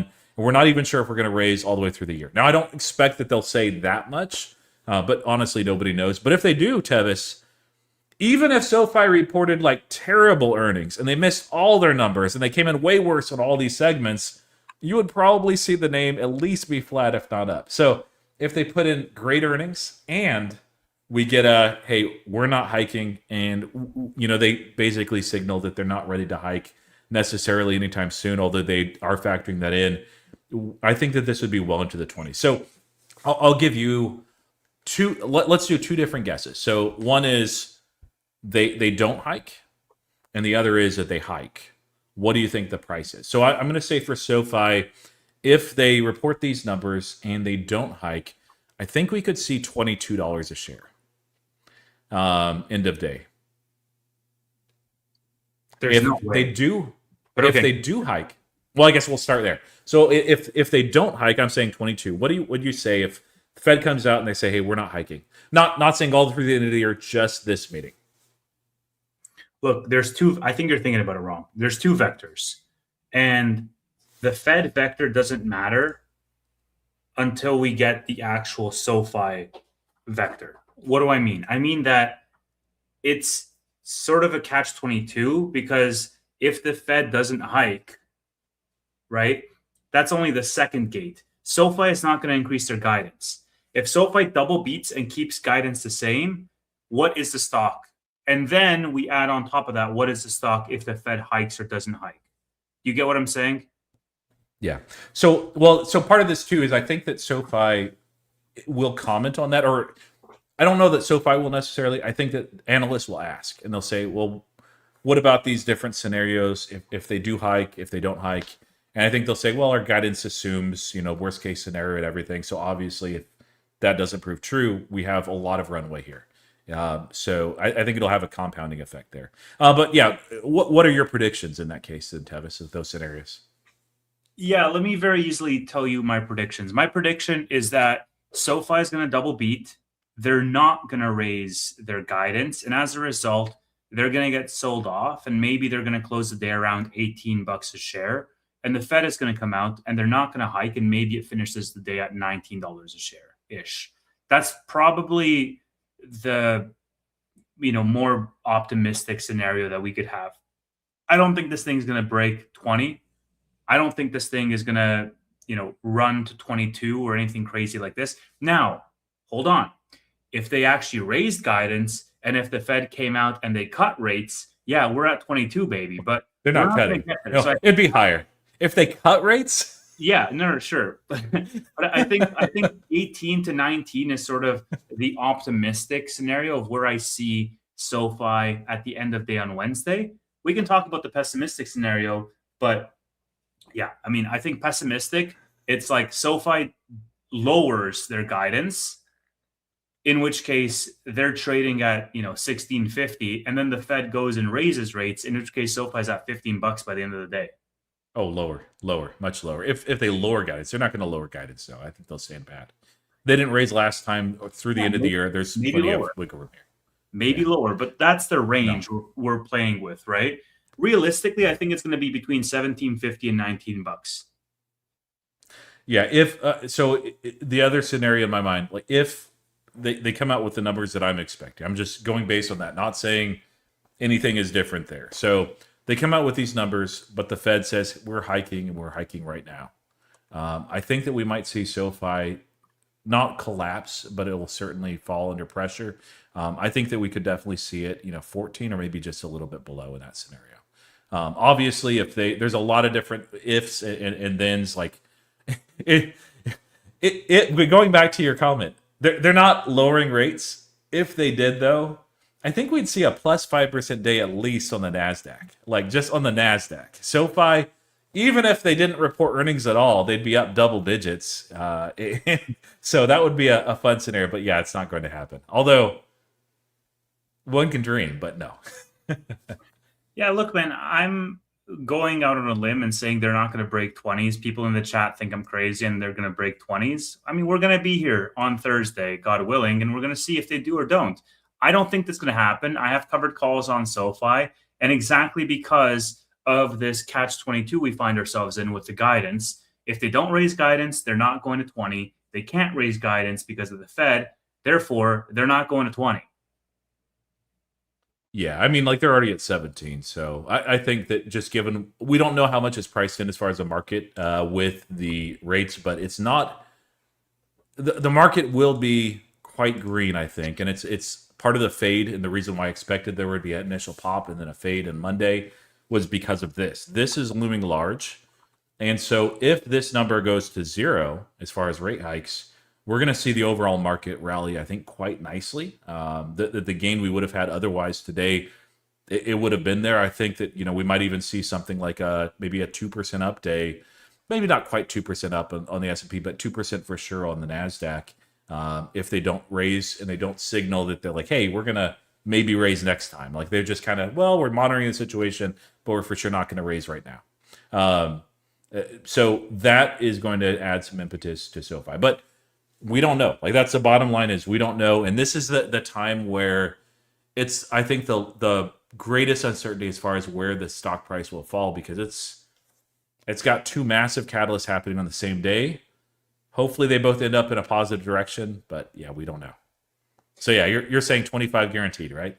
No, the chat is saying, do I have covered calls at $20? And if so, $20 are a certainty. And I said, no. I wrote $25 covered calls by end of August with lots of safety. So they can do whatever they want. I just don't think they're crossing 20. Yeah. If they do it past 20 test buys of tacos for Fiesta Friday, yes. If SoFi gets past 20, I will buy tacos and eat them on stream for Fiesta Friday. All right? There you go. Let's talk Robinhood just briefly, because they have earnings Wednesday as well. The reason why, and I will put out a post, or I hope to put out a post. I've got a lot on the plate tomorrow, but we have a ton of numbers on Robinhood. They always do monthly metrics, and they even do preliminary monthly metrics, leaving out a few days at the last month there. But like here, because they had the senior convertible notes that they issued, we got a ton of numbers, and almost every single thing looks good. Even crypto doesn't look that bad. But I think one thing, well, there's two things that are just ridiculous and amazing with Robinhood. So one of these is the Robinhood chain. This is what they announced at their last the last event that they did, the one over in Europe, the World is Flat event. And they talked about this a year ago, launching this as well. This is just going bonkers. Now, this right here, it's off of a very small base. So that's not meaningful. But we can look at the actual numbers, which are just insane. So daily active users, it's like very, very strong, very nice. A lot of volume that's happening here. This is a platform they're building, not just for them, but also for others as well. Number of transactions looks really good. Fees. So they are making money. This isn't one of those things where they're making $0 at all. This, by the way, of course, is a phenomenon with crypto, even though it is 24/7, that it usually will do less. Let me actually zoom this in a little bit so we can look at it over the last month. But they're getting a lot of fees. We're going to see this number quite a bit higher. Usually Mondays are for crypto as well. Revenue is actually basically the same number. And there's other measures here as well. You can look at what's actually broken down on there. But yeah, total value locked here is just continuing to climb. Stable coins are growing immensely. I think that's on here as well. Total equity market cap. So they are tokenizing and putting that on chain as well. That's relatively small, but you can see, of course, all those things that are being built. But yeah, this is one of those things where their weakest performing group, and you're not going to see this hit, by the way, for quarter two, but they will talk about it for quarter three, is crypto. It's the one thing that's not really even going right. Although the last month looks like there's definitely some inflection. But this right here is going to help mitigate that. The other thing that is really interesting, let's look at predictions markets. And I've done this a few times. I've actually not looked at it over the last week. So maybe it's very different. But let's look at it over the last... We can look at it daily. And let's look at it over the last month. Maybe a little bit longer than a month. Let's look at it 3 months. Okay, well, that's a little bit disappointing then. Oh, no. Well, yeah. So Rothera is the white one. There we go. So they benefited immensely from World Cup. And there I believe that was the final. And they're still making some money there, but they generated a ridiculous amount in terms of revenue from this trading volume.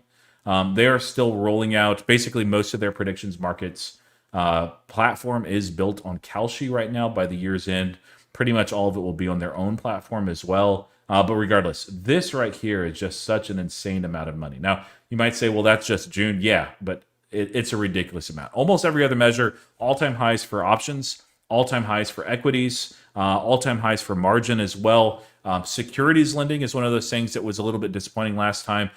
With these high-profile IPOs that they have, they make a lot of money off of it from a couple of ways. But one of those that people don't think about as often is that they are able to do stock lending. People are like, hey, these shares, like SpaceX, there's so many people, Tevis, that wanted to short SpaceX.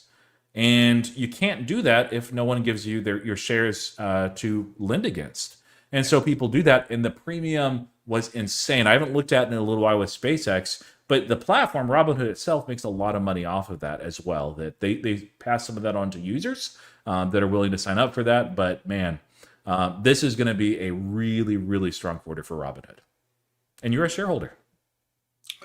I am. And you know what? I am a shareholder who doesn't have covered calls anymore. So Robinhood can go as high as Robinhood wants to go. It's at $95. Yeah. I'll happily do covered calls after it pumps if it does.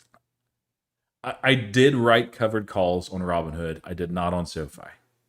SoFi, the premiums were just terrible. I'd have to go in August like you did. So much uncertainty. I'm like, I'm not going to, for like a few bucks, do that. Robinhood, it's the largest position in my portfolio. I believe I did 130s and 140s. I did more 140s than 130s. Not too much premium on the 140s, but I think I made like $6 per contract. 130s, I'm okay trimming some. And the reason why, Tevis, is I need more CoreWeave. And that would be a nice move off of Robinhood. I don't really want to do that. I haven't touched my shares at all. I've only sold options in the past and added to my shares, built out that position.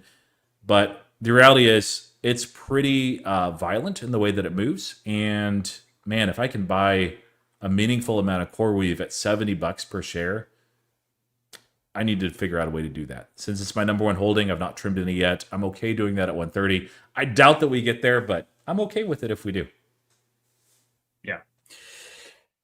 Yeah. We will see. Are you giving out your own memberships? Yeah, YouTube lets you give out 10 memberships per month. And so I just gave them out to people. Incorrect. YouTube lets you give out memberships per month. Not me for some reason. I don't know. Yeah. Hopefully next week or by the end of this week. Maybe by Fiesta. Wait, is Fiesta Friday August 1st? No. All right. Well, by next bootleg, we'll be in August officially, and I'll be able to give out 10 more memberships. Otherwise, you guys have to buy your own membership, unfortunately. But congrats to people who got them. All right, Tevis, any thoughts on Robinhood and anything else that you want to touch before Q&A?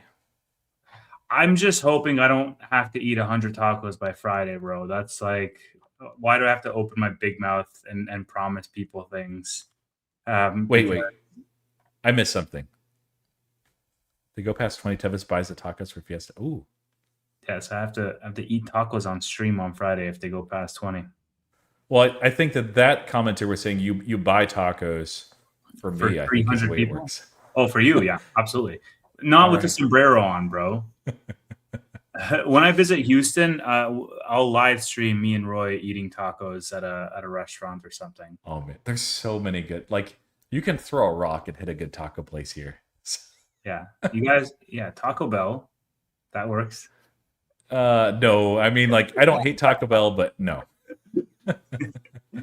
All right, let's see where. Let's see. I've full ported my whole life into 2x leverage on Robinhood. Good luck with that. Ooh. Wish you the best. Praying for you. The hard thing about Robinhood is the numbers are already known going in for the most part. There are some surprises, but yeah. It's one of the reasons why I'm usually pretty confident in selling covered calls into that. But I was careful even this time. All right, let's go into our Q&A. What do you think, Roy? Well, you want to touch on Elizabeth's question there first, because that's actually one that I forgot as a topic. SAS rallied immensely today. Let's see where IGV finished up. It was up 3.33% today. Really nice rally, kind of strange on a day where the market was really not that bullish. We've seen it looked like some continued rotation into software names, even with Palantir that didn't have super bearish news that came out, but it's a little bit bearish, and it was up nicely today. ServiceNow, I believe, was up nicely today as well. A lot of the software names were. So, of course, we're a little bit past earnings now. Yeah, ServiceNow's up about 7%. How are you feeling about your ServiceNow position? Good. I'm feeling good about it. I mean everything that I said, last week. I don't think it deserved to be at $92 where it was trading after earnings. I think it's going to go higher. I have covered calls for 125 for like 2 weeks from now. I think they're August 7th or August 14th, something like that. And those might get hit. I might roll them. I don't know. Right now, I'm like, I wanted to buy more service now, and I might still, but it's like between ServiceNow and CoreWeave, I would rather buy CoreWeave, I think, Yeah. I Like want, ServiceNow is one of those too. I'm not bearish on it by any means. Like I think it probably should be trading at 130 or 140 right now, like now. yeah. But the reality is it's not the only name that's been hit. You can only buy so much. So Yeah, like the way that I'm thinking about it is, I don't want to put myself into margin. Right now, the only thing I have coming up for a cash secured puts perspective is I have Nebius at 150 for Friday.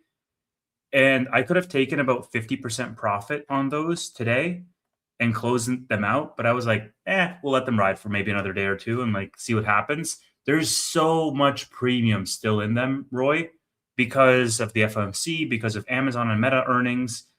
I'm not sure what else.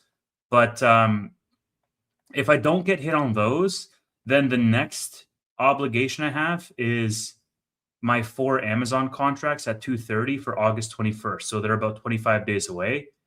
I think if I don't get hit on the Nebius ones at 150, I'll probably end up writing some CoreWeave cash secured puts for like October or November. And yeah, but I'll make that determination maybe like Thursday or so if I don't get hit on Nebius. sure. TBD. TBD. Curious on my end, but as we get into the Q&A, did I not turn ads on? Because I think maybe I forgot to. But regardless, if there's no ads, enjoy. If there are, not too sorry, but yeah. Mm-hmm. Zom says, I'm up 8% on my 2 shares of Palantir. Congratulations, man. Right. Money's money. All right, let's hit those Q&As. Yeah. Okay, let's hit the Q&A. Starting now. Q&A. Great. Can you check NVDA? Navitas. Yeah, they had really good earnings. The stock was down initially. Let's see here.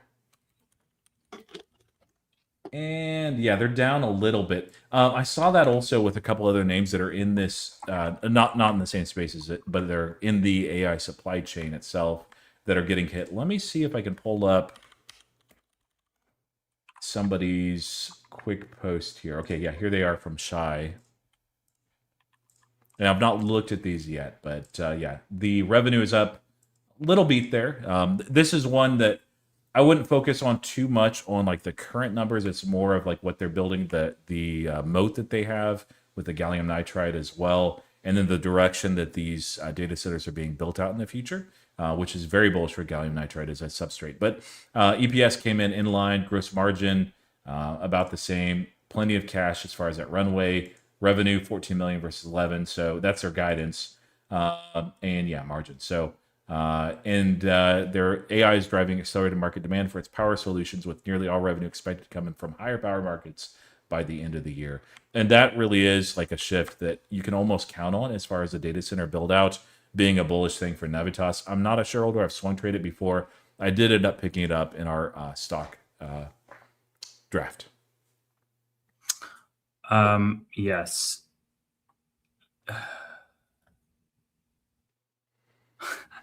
Yeah, apparently the ads are kind of aggressive and like they're automatic from YouTube in the For me? streets. Google needs to pay for their $210 billion capex. I agree. I just delayed mine for a little bit. Okay, So yeah. people can have a breather. Yeah, Um, I think I didn't run ads this time, so enjoy. you can check on your YouTube Studio. It doesn't matter. On the top right, you can check if it's running or not, but it doesn't matter. How is the Enable draft? notifications. Let's check on the draft. So we have our trusty site by certified AI dev here. And here is the draft. This has drastically changed, man. Like we were up 10% and then we were flat. And then like, it's just crazy. Nate is currently winning the draft. He's up about 2%. The main winners and losers were actually, if certified AI dev is here, I think one cool thing to add would be like, top winner, top loser kind of thing. Right at the top here so that we can see at a glance. But yeah, new AI is Nate's top winner, up 17%. And Beyond Meat is his top loser. Ironically, one that he didn't choose for himself. Yeah. No, that's doing his job. Who was it that picked that for him? I can't remember. Was that Manuel? I think it was Manuel, yeah. That's great, yeah. I have Ondas is up 23%. They just signed a new deal. SMCI 21%. And then my biggest loser is T1 Energy, which is down 15.5% on the draft. So, and then let's check Dr. Roy. Dr. Roy, his biggest winner is up 1.7%. Bumble, which I chose for him. You're welcome, Doctor. And then Right. AMPG is down 23.8%. Yeah. Oh. Yeah, for reference, that was we had to pick something under $1 billion market cap. And I was like, well, I don't know a ton about it, but it looked interesting. And I still think it does. But yeah, that one's been lousy. Yeah.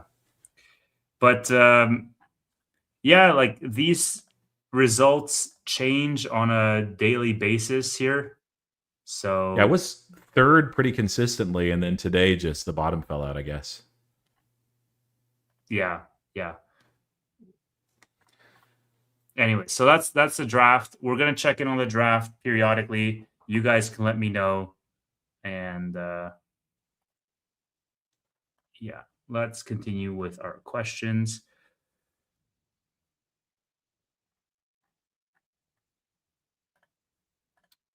Is SoFi going to pull a chip trade?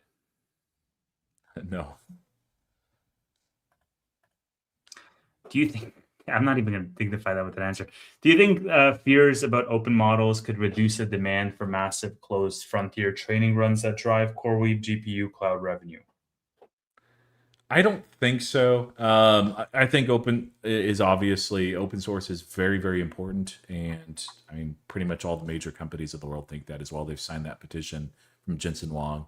Nematron itself is one of those open source products, not necessarily a model itself, that is going to demand a lot of inference. As far as the training runs, if that was all that CoreWeave did, I would have a small concern, not a major one, but I mean, like the inference demand is so substantial, even beyond the training runs. But going back to the Microsoft guy, I don't know if you were here for that when you were talking about that earlier. You talked about like this ability to scale and how important that is when you're doing this. When you're training a model, you want to be able to do it with just tremendous amount of man, what am I looking for? The words are eluding me.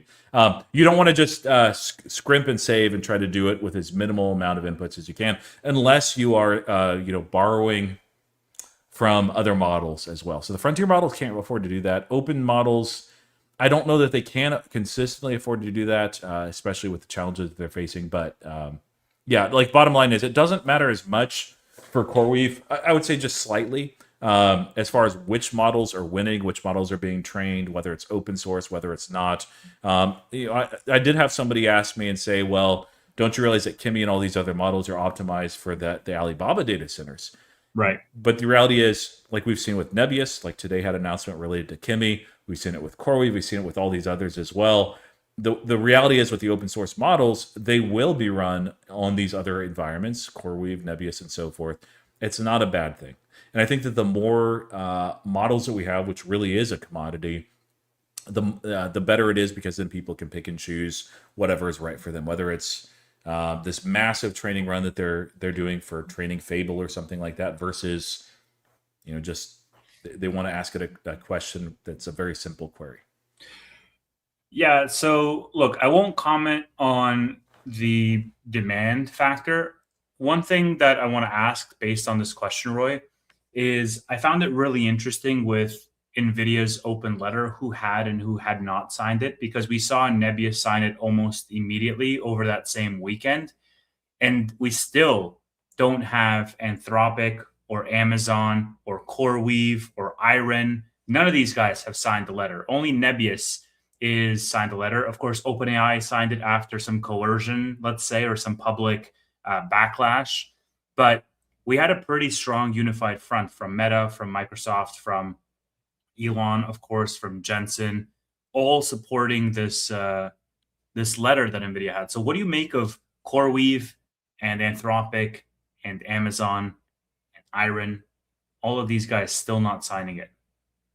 Yeah, I wouldn't read too much into that. I think Anthropic, it's pretty interesting. And you can obviously see with OpenAI and Anthropic, they're not probably the most excited with the open source models, because that's a direct competitor. Versus CoreWeave, it's really ancillary. I wouldn't read too much into that as far as outside of Anthropic. I mean, look, the way that I read into it is wondering whether there's a case to be made around the demand, and not around the demand, around the, yeah, I guess like the stance at which these providers go towards this open or closed source, they're going to get more clientele there, right? Because if I say, hey, as CoreWeave, like I get it as Anthropic, right? And I'm kind of surprised that OpenAI signed this, but I'm pretty sure that was like a little bit coerced. But Yeah. if like, CoreWeave says, hey, I'm completely agnostic, I don't really care if it's open or closed, versus if Nebius is like, hey, we actually welcome open, whether that's going to do anything to the demand profile of them actually working with some of these, open source models, the Chinese and so on and so forth. Yeah, I mean, CoreWeave allows for and has people run open source models. It's I wouldn't say it's quite model agnostic, because again, to the questioner's point, they do enjoy being able to have these large training runs on their system. Like they excel at that. But yeah, they're not open source bearish at all. They've talked about it in the past as well. So yeah, why they haven't signed, I don't know. Maybe they're saying all these other people have signed as well. We don't really care if it's open, cool. If it's not, like this, like that's the thing, is the letter's not saying, hey, we are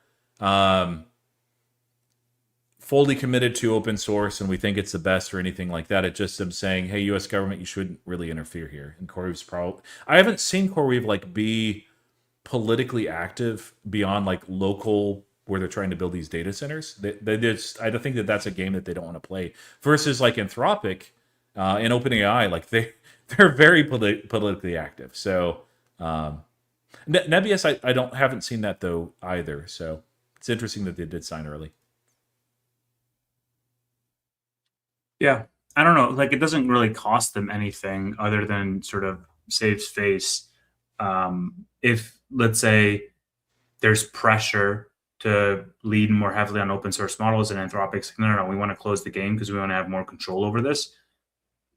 Obviously, they're not going to sign it because they're disincentivized to do so. But if you're a data center play, then who cares? Like if you are all for an equal playing field, because at the end of the day, it's all compute that's going to be recognized as revenue for you, then sign the letter. Like, it doesn't cost you any time, any effort, anything like that. But you don't run the risk of being closed off to half of the market, let's say, that's open source. I mean, like, that's not the reality anyway for CoreWeave and Iron. What do you mean? Like, them not signing the letter isn't saying, oh, we're not going to run open source. They already do. I'm not 100% confident in that. I'm pretty sure with Iron, I know that's a fact with CoreWeave. Yeah, but like, pull it up. If they already do, which I'm sure they do, like, then why not sign it? why would you invite speculation for people to say, oh, they're like not in support of this thing that in reality they already do, but most people wouldn't know that they already do. Just sign the freaking letter. Yeah, I've not seen anybody. And I'm sure maybe there's a few that have called out IREN and CoreWeave on this. I think it just we don't care what model, so why would we sign it? But it doesn't cost them anything. I agree. I just they're not like I guess the reason why they might not want to is, again, they've been politically agnostic at this point. They don't weigh into the political stuff. They don't, like Dario and Sam Altman are especially bad at, jump into politics. Palantir does this as well. Jensen Huang does this as well, although he tries to play both sides. They're probably like, you know what? We're just gonna let people decide what they're gonna do, and we're just gonna keep building. I don't think that's a wrong approach. I wouldn't mind if they signed it. I think it's the right thing as far as open source models. But yeah. Sorry, I just read one of these questions. I was like, what the heck? All right.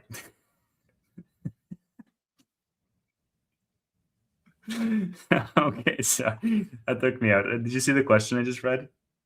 No. I mean, yeah. I'm not going to add it to our list of questions. It's the... Anyways, doesn't matter. All right, let's move on. Have you guys looked into the Tesla Megapod? It's basically a small data center that they can deploy at all Tesla charging stations. Not bearish for neoclouds, in my opinion, but it is interesting. Yeah, I don't know anything about it. I'll have to look into that. Thank you.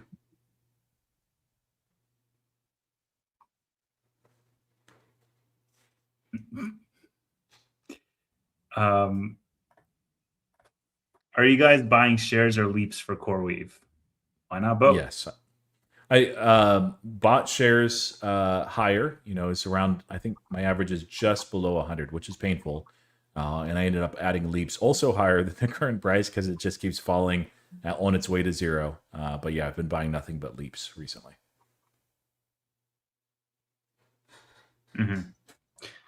Yeah, I only have leaps. I don't have shares yet, but even if I add some more leaps, I don't see that being a big deal. Fantasy merger of two companies. Choose the CEO. One of them will get canned. If you had SoFi Robinhood merge, you'd want Vlad, or you'd want Noto? You'd want Vlad. Noto is amazing as a CEO of a company that's predominantly a lender and a bank. You want a guy like Noto there. If you have anything like what Robinhood's vision is and what they're building, you want a guy like Vlad. And I know Vlad, decently well. So he's amazing. He's a generational leader. So yeah, but yeah, I don't know what I'd pick for here. So SoFi and Robinhood merged, you'd want Vlad. What about if NVIDIA and Tesla merged? Would you want Jensen or would you want Elon to run it? That's harder. I would say probably Jensen, but I could see the argument for Elon though. But like the main, I'm going to say Jensen for sure. The reason why is Elon, he'll get distracted by something, the new shiny object. I'm not saying that's a bad thing. Like he loves building and creating. He's done it so many times. It's awesome. But yeah, it would give me more confidence with Jensen, who's going to be like there until he's 85 or something. I don't know. I agree. What about for you? I would say Jensen is absolutely more consistent and more predictable and even more deliberate. And now that I'm thinking about it, a Tesla NVIDIA merger would be absolutely insane just from a vertical integration perspective, because they can use all the chips and then they have the data centers and they have the robots and they have the cars. And it's just kind of blows your mind a little bit. That would be insane.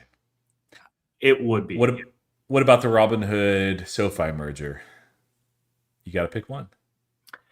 Honestly, man, I could see Vlad doing it because from a product perspective and just like a vision perspective, I think Noto is more around like a very competent operator. But Vlad is more like a founder, if that makes sense. And yeah. I'm not knocking one. Like obviously I own a stupid amount of SoFi and barely any Robinhood by comparison. So I'm betting on Noto being successful. But I think, Vlad, there's a lot to be admired.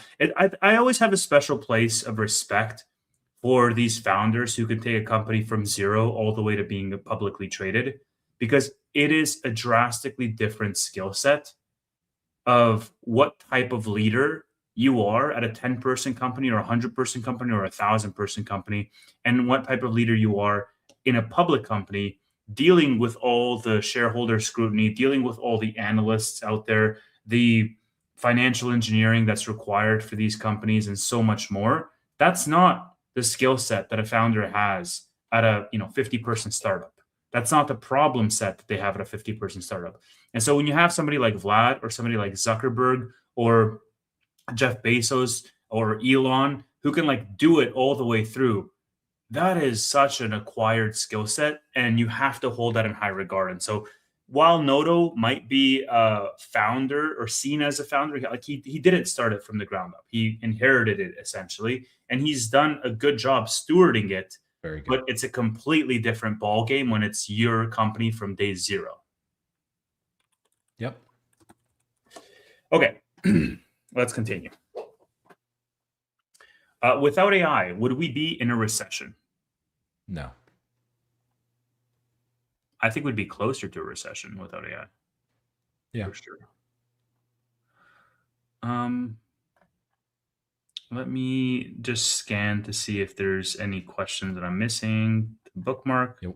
While you do that, yeah, there would definitely be talks of recession, and people would be predicting recession. Right now, there's not many people because things are going really well. Although there are some at the lower end that are being squeezed, but the banks have reported, and for the most part, they reported very resilient consumers. I think it was Wells Fargo that actually signaled how healthy the consumer is. And honestly, that's one of those things that if SoFi does raise their guidance, they might do that partly on the confidence of what they're building, but also just the health of the consumer. Although we still doubt it.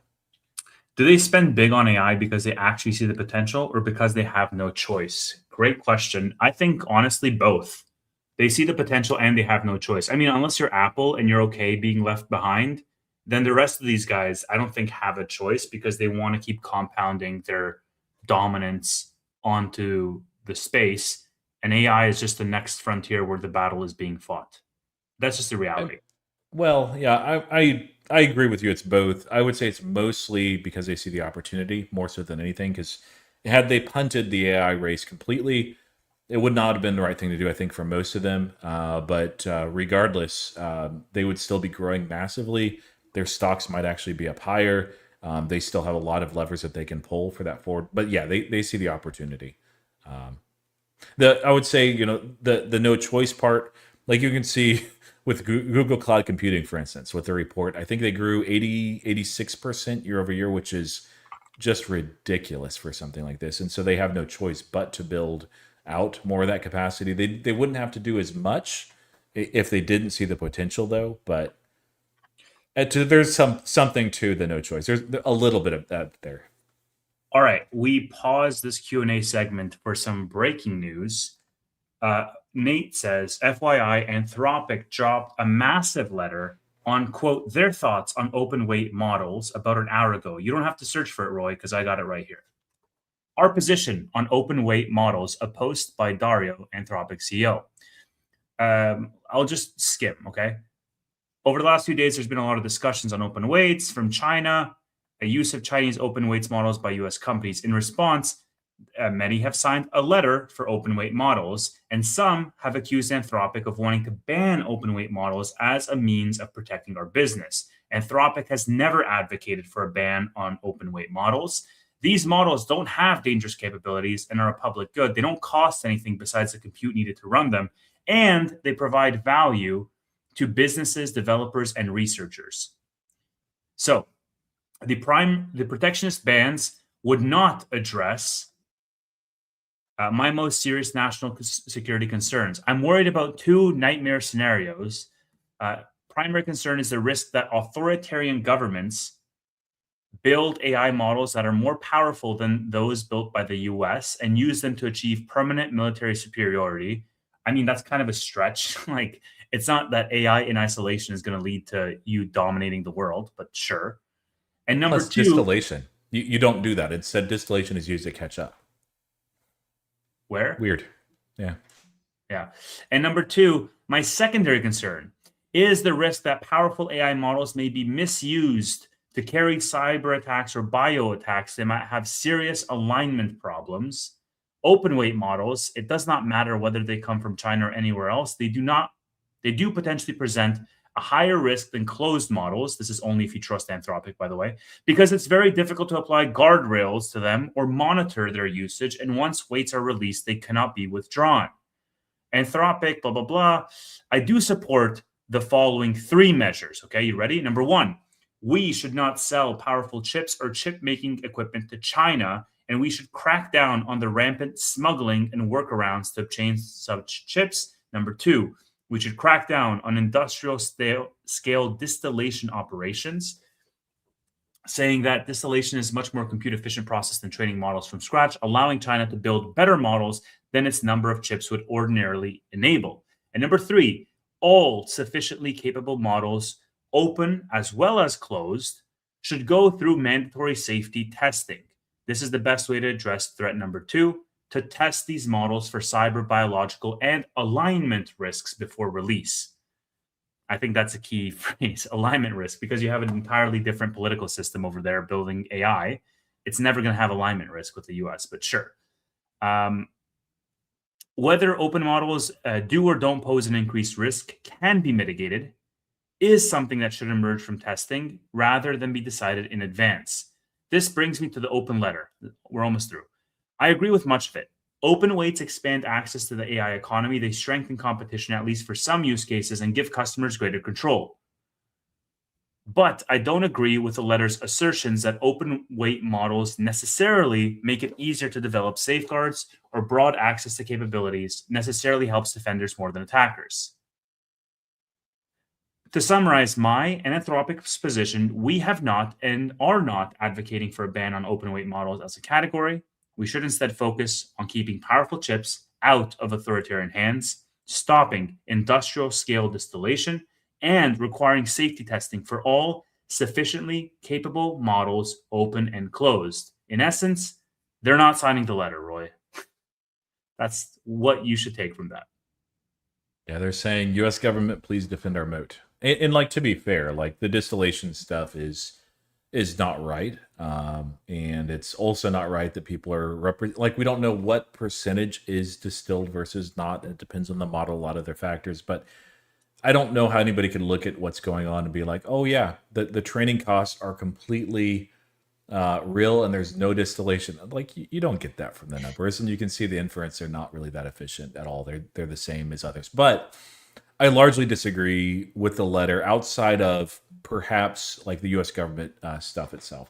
I think the government already does this to a certain extent, and they may have even more clarity for the individual departments and just say, hey, don't use these open source Chinese models. As far as companies in the United States, they should be willing and able to do whatever they want. But even Palantir, who signed the letter and was a very early signer of this, they also partnered with many others, including, I think Nebius was part of this project with Nematron, which is the open source models there with NVIDIA. They're in favor of open models, but they also signaled way back in the DeepSeek era last year, they said, be cautious, guys, on how you're using these models. Don't just think that there's zero risk at all. And so at least that part that Dario says there is like, exercise some caution. That makes a lot of sense. And I do fear that as people are very excited about GLM and now Chemi and all these other models as well, maybe slow down and make sure that you know what you're doing and what you're getting involved. I think that there's room though for frontier models and open source. And I think it's a good environment to have both.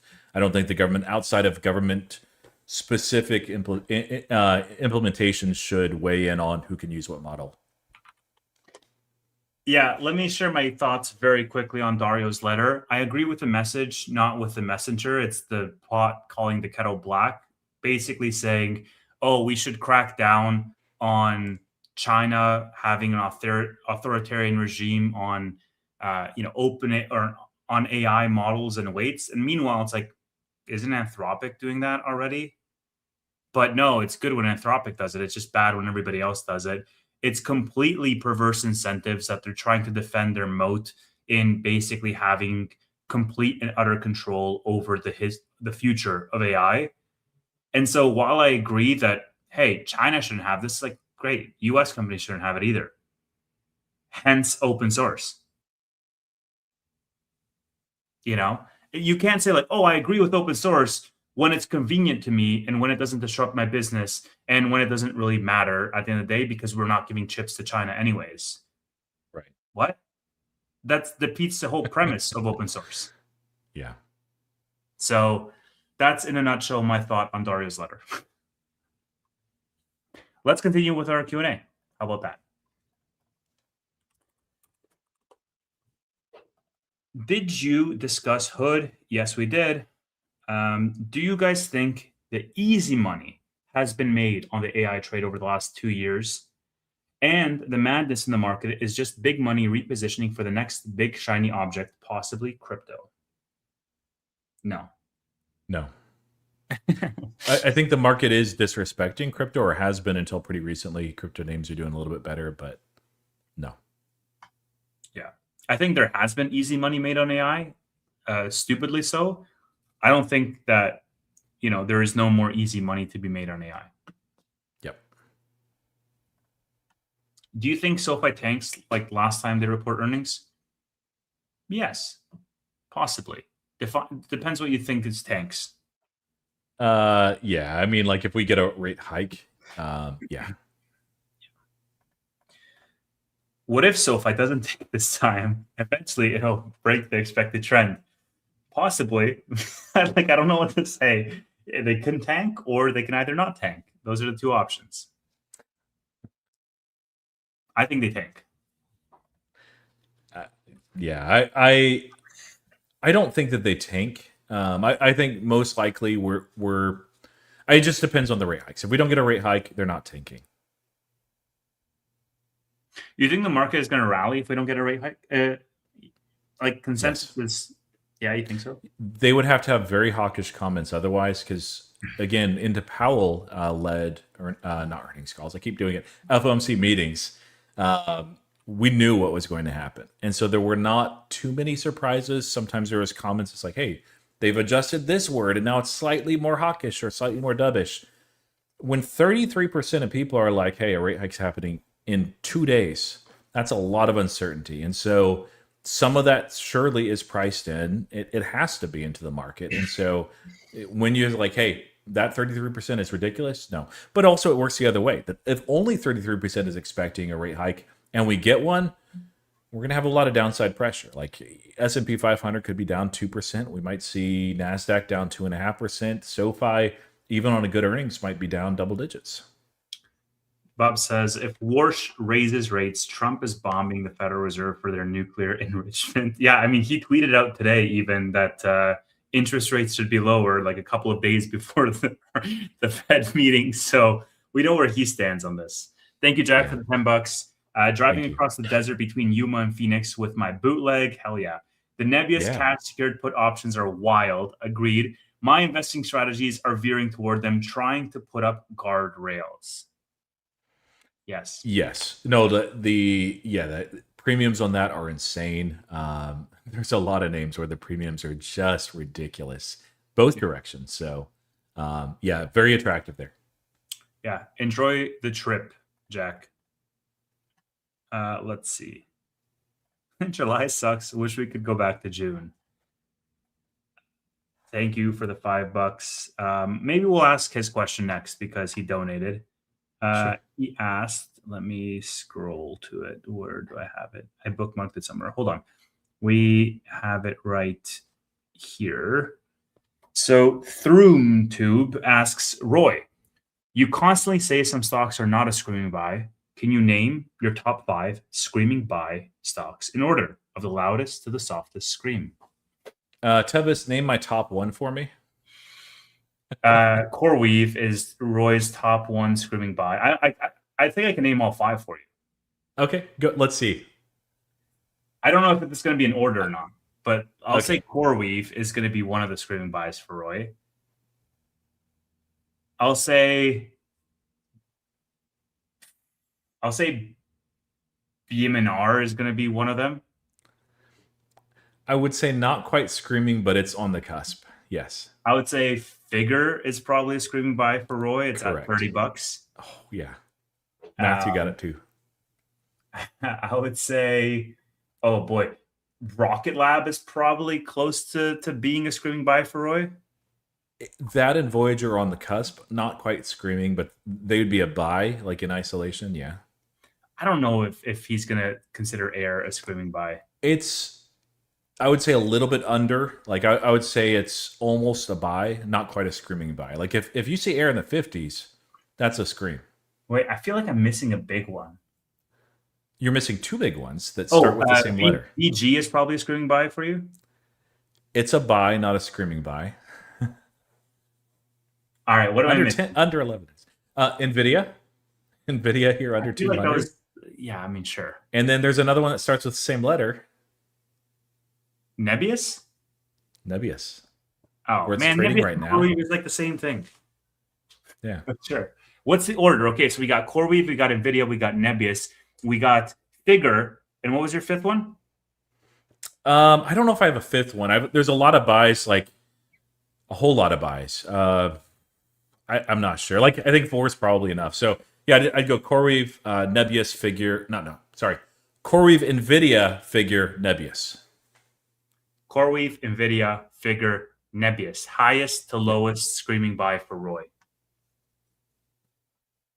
Yeah, Palantir's a buy, guys, more than a screaming buy. It's rallied some. Like when it was at 106, it was very close. Like under 100, it would become a screaming buy for me. Like it just, like this is stupid. It can go lower still. It still looks expensive by some multiples. In the 130s, it's a buy. And I if all this other stuff hadn't fallen, I'd be adding to it. And I did in the 120s, but throw out Matthew's comment, please. Yes, PayPal. No, that's not. You're just screaming at that point. No PayPal. Yeah, they do report tomorrow, by the way. So, but I'll look at the numbers. But yeah, watch PayPal report tomorrow, and they announce that they're getting acquired, and the stock just closes at $70 a share. Yeah. Will be crazy if that actually comes true. That would be crazy. We'll see. Yeah, ZW said Corning was $100 more a share. Yeah, Corning is a buy here. I don't own any, but I can only Iron and Oracle as well. Iron might be a screaming buy. Oracle's pretty close. It had a pretty good day too. By Oracle, the way, today. Yeah, and Microsoft, dude. Amazon is under the 200-day moving average, man. Amazon's a buy. Yeah. Meta, I can't do it, but it'd be a buy. Like Microsoft, yeah. There's a lot of opportunities. Let's continue. This is exactly what I'm saying. Screaming and PayPal fit well together. I agree with that, at least. Yes. That's the comment of the day right there. Yeah, exactly. Has the market priced in the probable interest rate hike into the SoFi stock price, or could the stock dump? Yes, it could dump. No, they haven't priced it in. Next question. Yeah. Elon said some is, yeah, go ahead. Some is priced in, but not all of it. Yeah. Yeah, we got 33 questions to get. We're at 2 hours? No. All right. Rapid fire. I'll be quicker. I'll try. No, dude, we can't get 33 questions in 2 minutes. How did I miss this? Yeah, I talked too long with some of the questions. We had too many good questions. Stop asking good questions. Ask dumb questions, please. Just kidding. Yeah, should we go on for an extra 15 minutes? What do you think? Or nah? Let's aim for 15, yeah. It's going to eat into our chess time. Roy and I play chess after every stream now. It's like the high point of my day. It's fun, yeah. It's quite fun, yeah. That way I get to lose in the markets and also lose at a game of chess. So win-win. Elon said 10 years money will not matter. 99.99% that's not happening. But in the off chance it happens, what happens with banking as a business?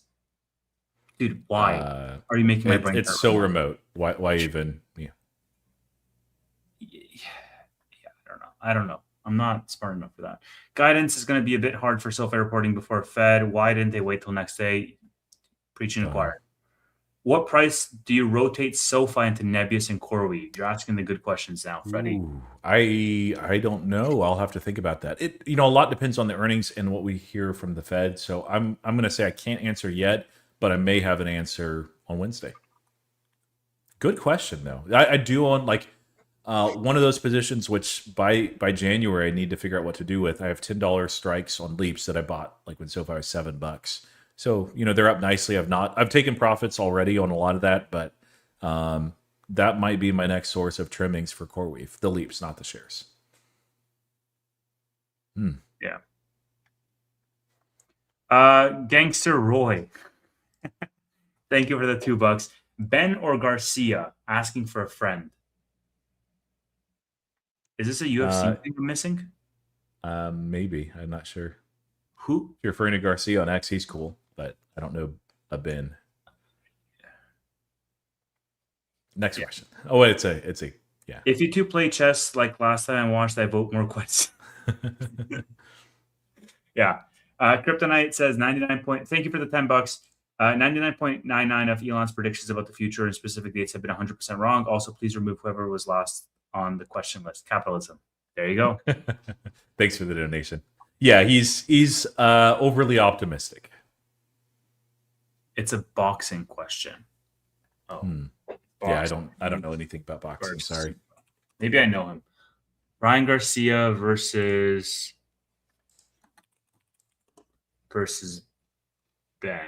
Connor Ben. Oh, dude. I would love to give you an answer on this, but it's very uninformed. Oh man, what do we do? This is too much. What happens to BMNR if the Clarity Act passes? It goes up. How do you rewrite? Do you rewrite options the same day they expire or wait until the following week? Usually the following week, unless there's some sort of catalyst after hours that might cause that to go in the money. How about guidance? Will they raise? No, they won't raise. At what price would you start buying more SoFi? I'm assuming you guys have a big / fully built position. We do. I'd probably start buying it at like 13-ish. 12 for me, but yeah, it's again like CoreWeave is at $60 then. I'll be buying CoreWeave. Wow, so if CoreWeave is at 60 and SoFi is at 12, you'd be buying CoreWeave over SoFi? Yes. I mean, that's a good question, actually, because that really, I see more potential in CoreWeave being explosive because of the space that they're in with AI and data centers. And I could definitely see CoreWeave at 60 and I could see SoFi at 12. What about if CoreWeave was at 60, SoFi was at 12, and Rocket Lab was at 50? CoreWeave, but obviously I had to think about it. Yeah. All of them are attractive there. Like that's the real answer. But Voyager too. It's not a slouch in this space. Kryptonite hates people asking questions. Capitalism, God's way of determining who is smart and who is poor. Again, remove the second last question now. Thanks you, Kryptonite. It's funny. I just had a discussion with my middle son on capitalism today. So yeah, his generation is feeling some challenges that my generation didn't when they were at that age in their early 20s. Because your generation fucked it up, or his generation? I think we can all blame the boomers, but not really. No, we had a long, like I was taking him somewhere, and so we had like a 45-minute drive, and we talked a lot about all sorts of different stuff. So, and also CoreWeave. Wow. He is a CoreWeave bag holder. So is that what, like, hey, if you're a bag holder, son, that's all you need to know about capitalism right there. That's right. Gangster Travis or NVIDIA at 165. Ooh, plot thickens. All right. CoreWeave at 60, NVIDIA at 165, Nebius at 120, SoFi at 12, or Rocket Lab at, let's say, 40. CoreWeave. Nah. Rocket Lab at 40 is really really attractive though. But that's one where like you could see a scenario like long term, great. Short term, like over the next few years, you could see it needing some time to just catch up and consolidate, just given where the revenue is. But yeah, I'd say CoreWeave. Is it good to sell some risky positions and raise some cash given the uncertainty? If you feel like that's going to add safety to your portfolio, then do it. Yeah, helps you sleep at night. Why not? Am I a chess player? Yeah, I play from time to time. He's a very good chess player. Very good. And I'm not just saying that because I'm bad. I'm not. I think there's some people in here that are like actually good though. Well, okay, so 1400 ELO score, which you're higher than, is usually good enough to win or at least challenge for winning like local tournaments. Tevis, I think you've peaked at 1800, Yeah, but like, yeah, I don't know. which if you practiced a lot, you could become a women's grandmaster. I never heard it being put like that, but it's something I aspire to. That's so weird to say that they differentiate between the two, but yeah, it's Yeah, just dominating women in board games. It's yeah. the pinnacle. Is that how much SoFi said?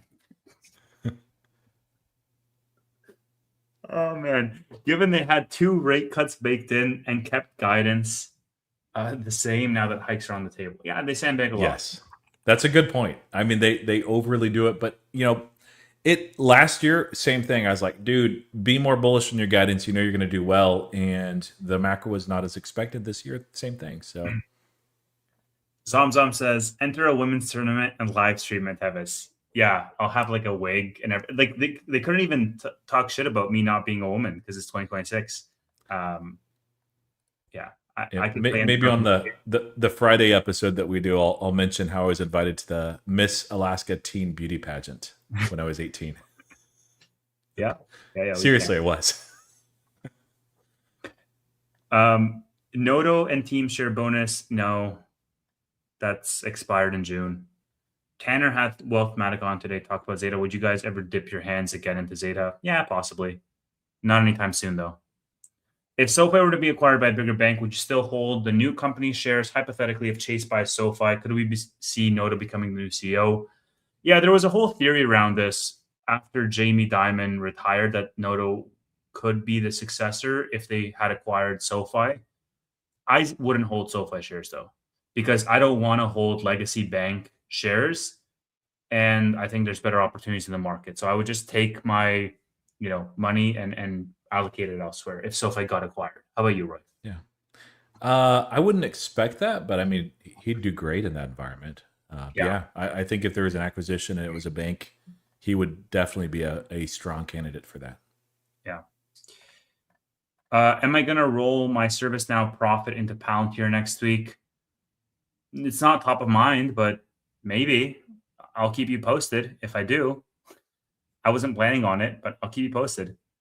Highland asks, so after earnings pop, write a covered call? Yes, is probably what I would do. I'm a 2300 ELO bullet lead chess. Yeah, lead chess is kind of, it's easier to get higher up in lead chess than it is in chess.com. Like I peaked at around 18 on chess.com and I peaked at almost like 2080 on lead chess, like almost 250 points higher, because it's just their chess.com has way more players, so it's more difficult to climb. Dude, there's so many people from India there, and they're just so good. Like, I'm in the 900, 800 range, and I it's been a long time since I played. I've been playing, over the last month and a half, but people are better at this range than I remember. I think that my highest rating ever was like 1200. So, and I think that people back then were worse at 1200 than they are right now at 800 or 900. Rob says, if I send 20 supers, can we delete all the other questions? Yes. There's 17 questions I have to get through. And if you send 17 supers, we're deleting all of them. And we're just reading your comments for the next 10 minutes. Maybe playing chess, just honestly, just spending the next 10 minutes just playing chess and no questions. So ball's in your court, Rob, honestly. Since that's a donation to you, I will pick 3 questions from my side and answer them still. But yeah, we can delete the others. Someone ban Rob. Quick mods, get him. Yeah, no, I mean, look, man, we were just talking about capitalism. You should have your son on the stream to explain how this works to him. Yeah, he's awesome. So June says live chess stream. Yeah, I mean, this is, if Rob wants it, he can make it happen right now. But until that happens, we're going to continue with our questions. Roy, what do you think of Fiserv possibly selling their Star and Axel network to big banks? Yeah, I don't know enough about that. This is actually the first I'm seeing of that. So let me write that down. That's interesting. Well, this is a Q&A period. I want to be quick. They got under the previous leadership into some trouble. It's one of the reasons why their stock is depressed the way it was. Just really deeply flawed strategy. I think new leadership is rectifying that, but they might have to make some painful choices. So, but I need to write that down. Thank you for the question. Blake Anderson says, so your soul has a price. My guy, Meta is my third largest position. It absolutely does have a price, and it's not even that crazy. Yeah. Levy Rosman. Yeah. Very entertaining. We had good numbers last earnings on Hood, but crypto still tanked after earnings. Any alpha there? I mean, like the hard thing with Robinhood is all the numbers, not all the numbers. 90% of the numbers, 95% going in. And when you've had this much price momentum, like we could see a sell-off, not like a ridiculous one, but it also reports after the FOMC meeting, so that's a big factor. But yeah, usually the implied volatility for Robinhood, I've seen exceptions, but usually it does not live up to the hype, or at least historically it hasn't. So I think crypto, nobody's really counting on that. Predictions market revenue alone will surpass crypto revenue this quarter. So I wouldn't think that there'd be much of a cause for concern from crypto. We know we're still in winter, and the Robinhood chain, it's generating revenue.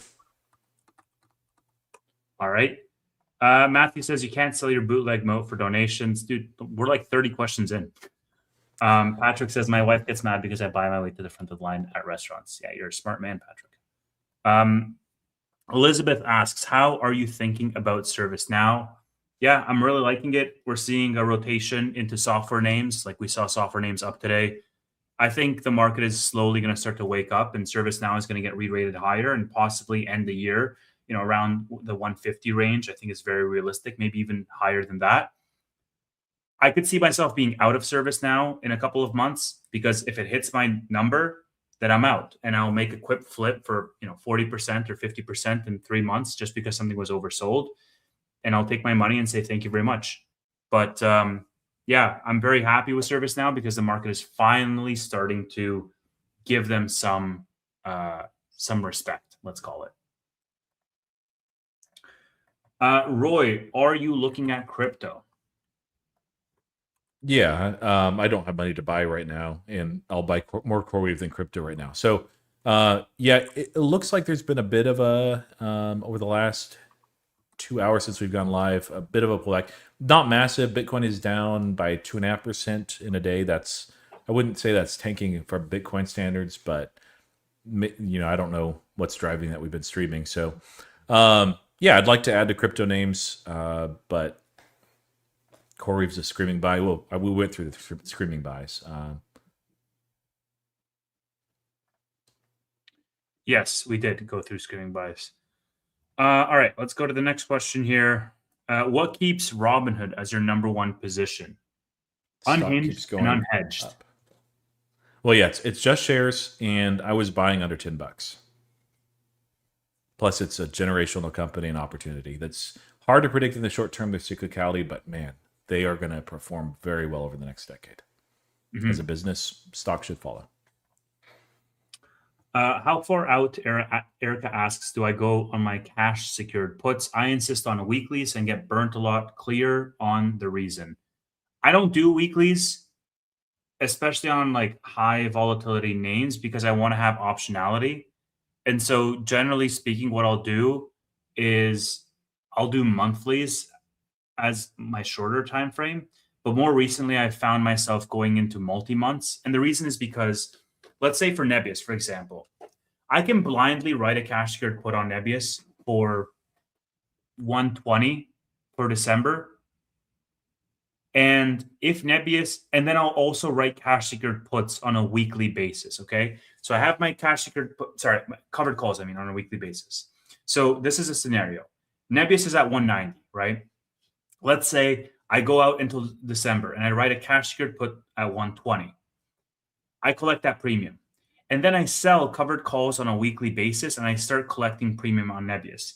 And what happens is, if the covered calls, like if Nebius runs up on any given week, the cash secured puts are going to be down and I can choose to close those out early. But if the covered calls are not hit, I still have a lot of time to manage my position on the cash secured puts side of the house. And so by having it on both sides, I'm always winning mathematically on one side.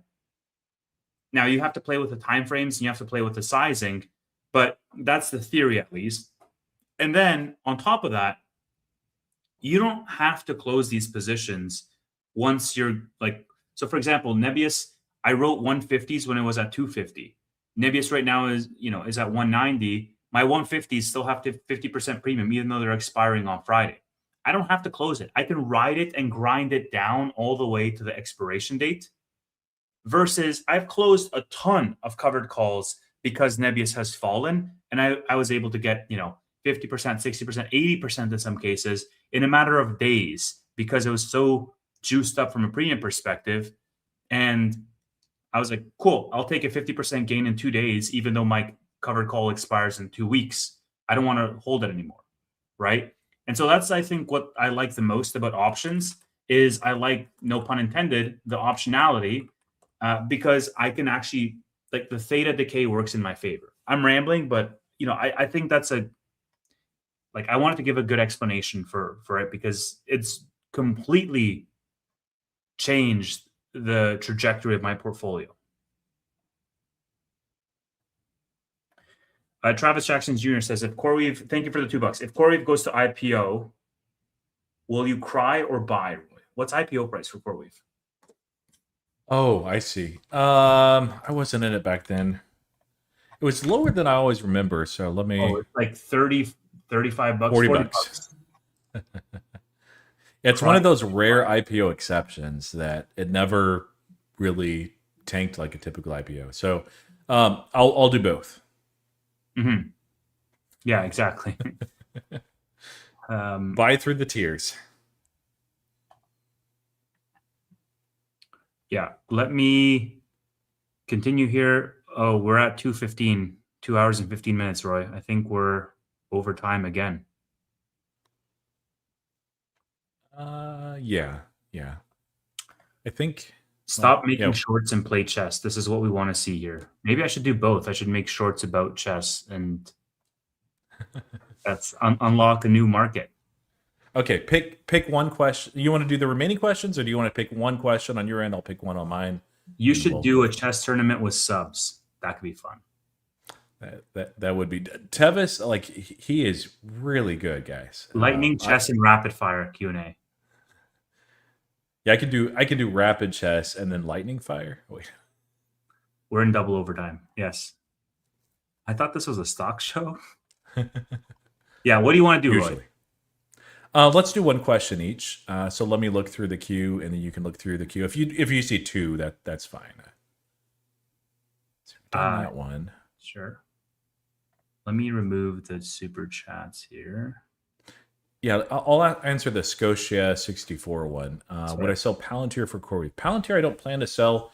There are, of course, life events that can happen that, I need money, I need liquidity, and I'd be forced to sell at that point.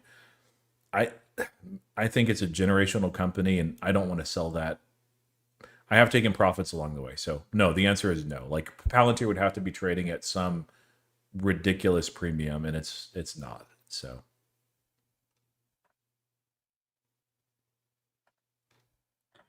Yeah. Let me see. We still have a lot of questions left.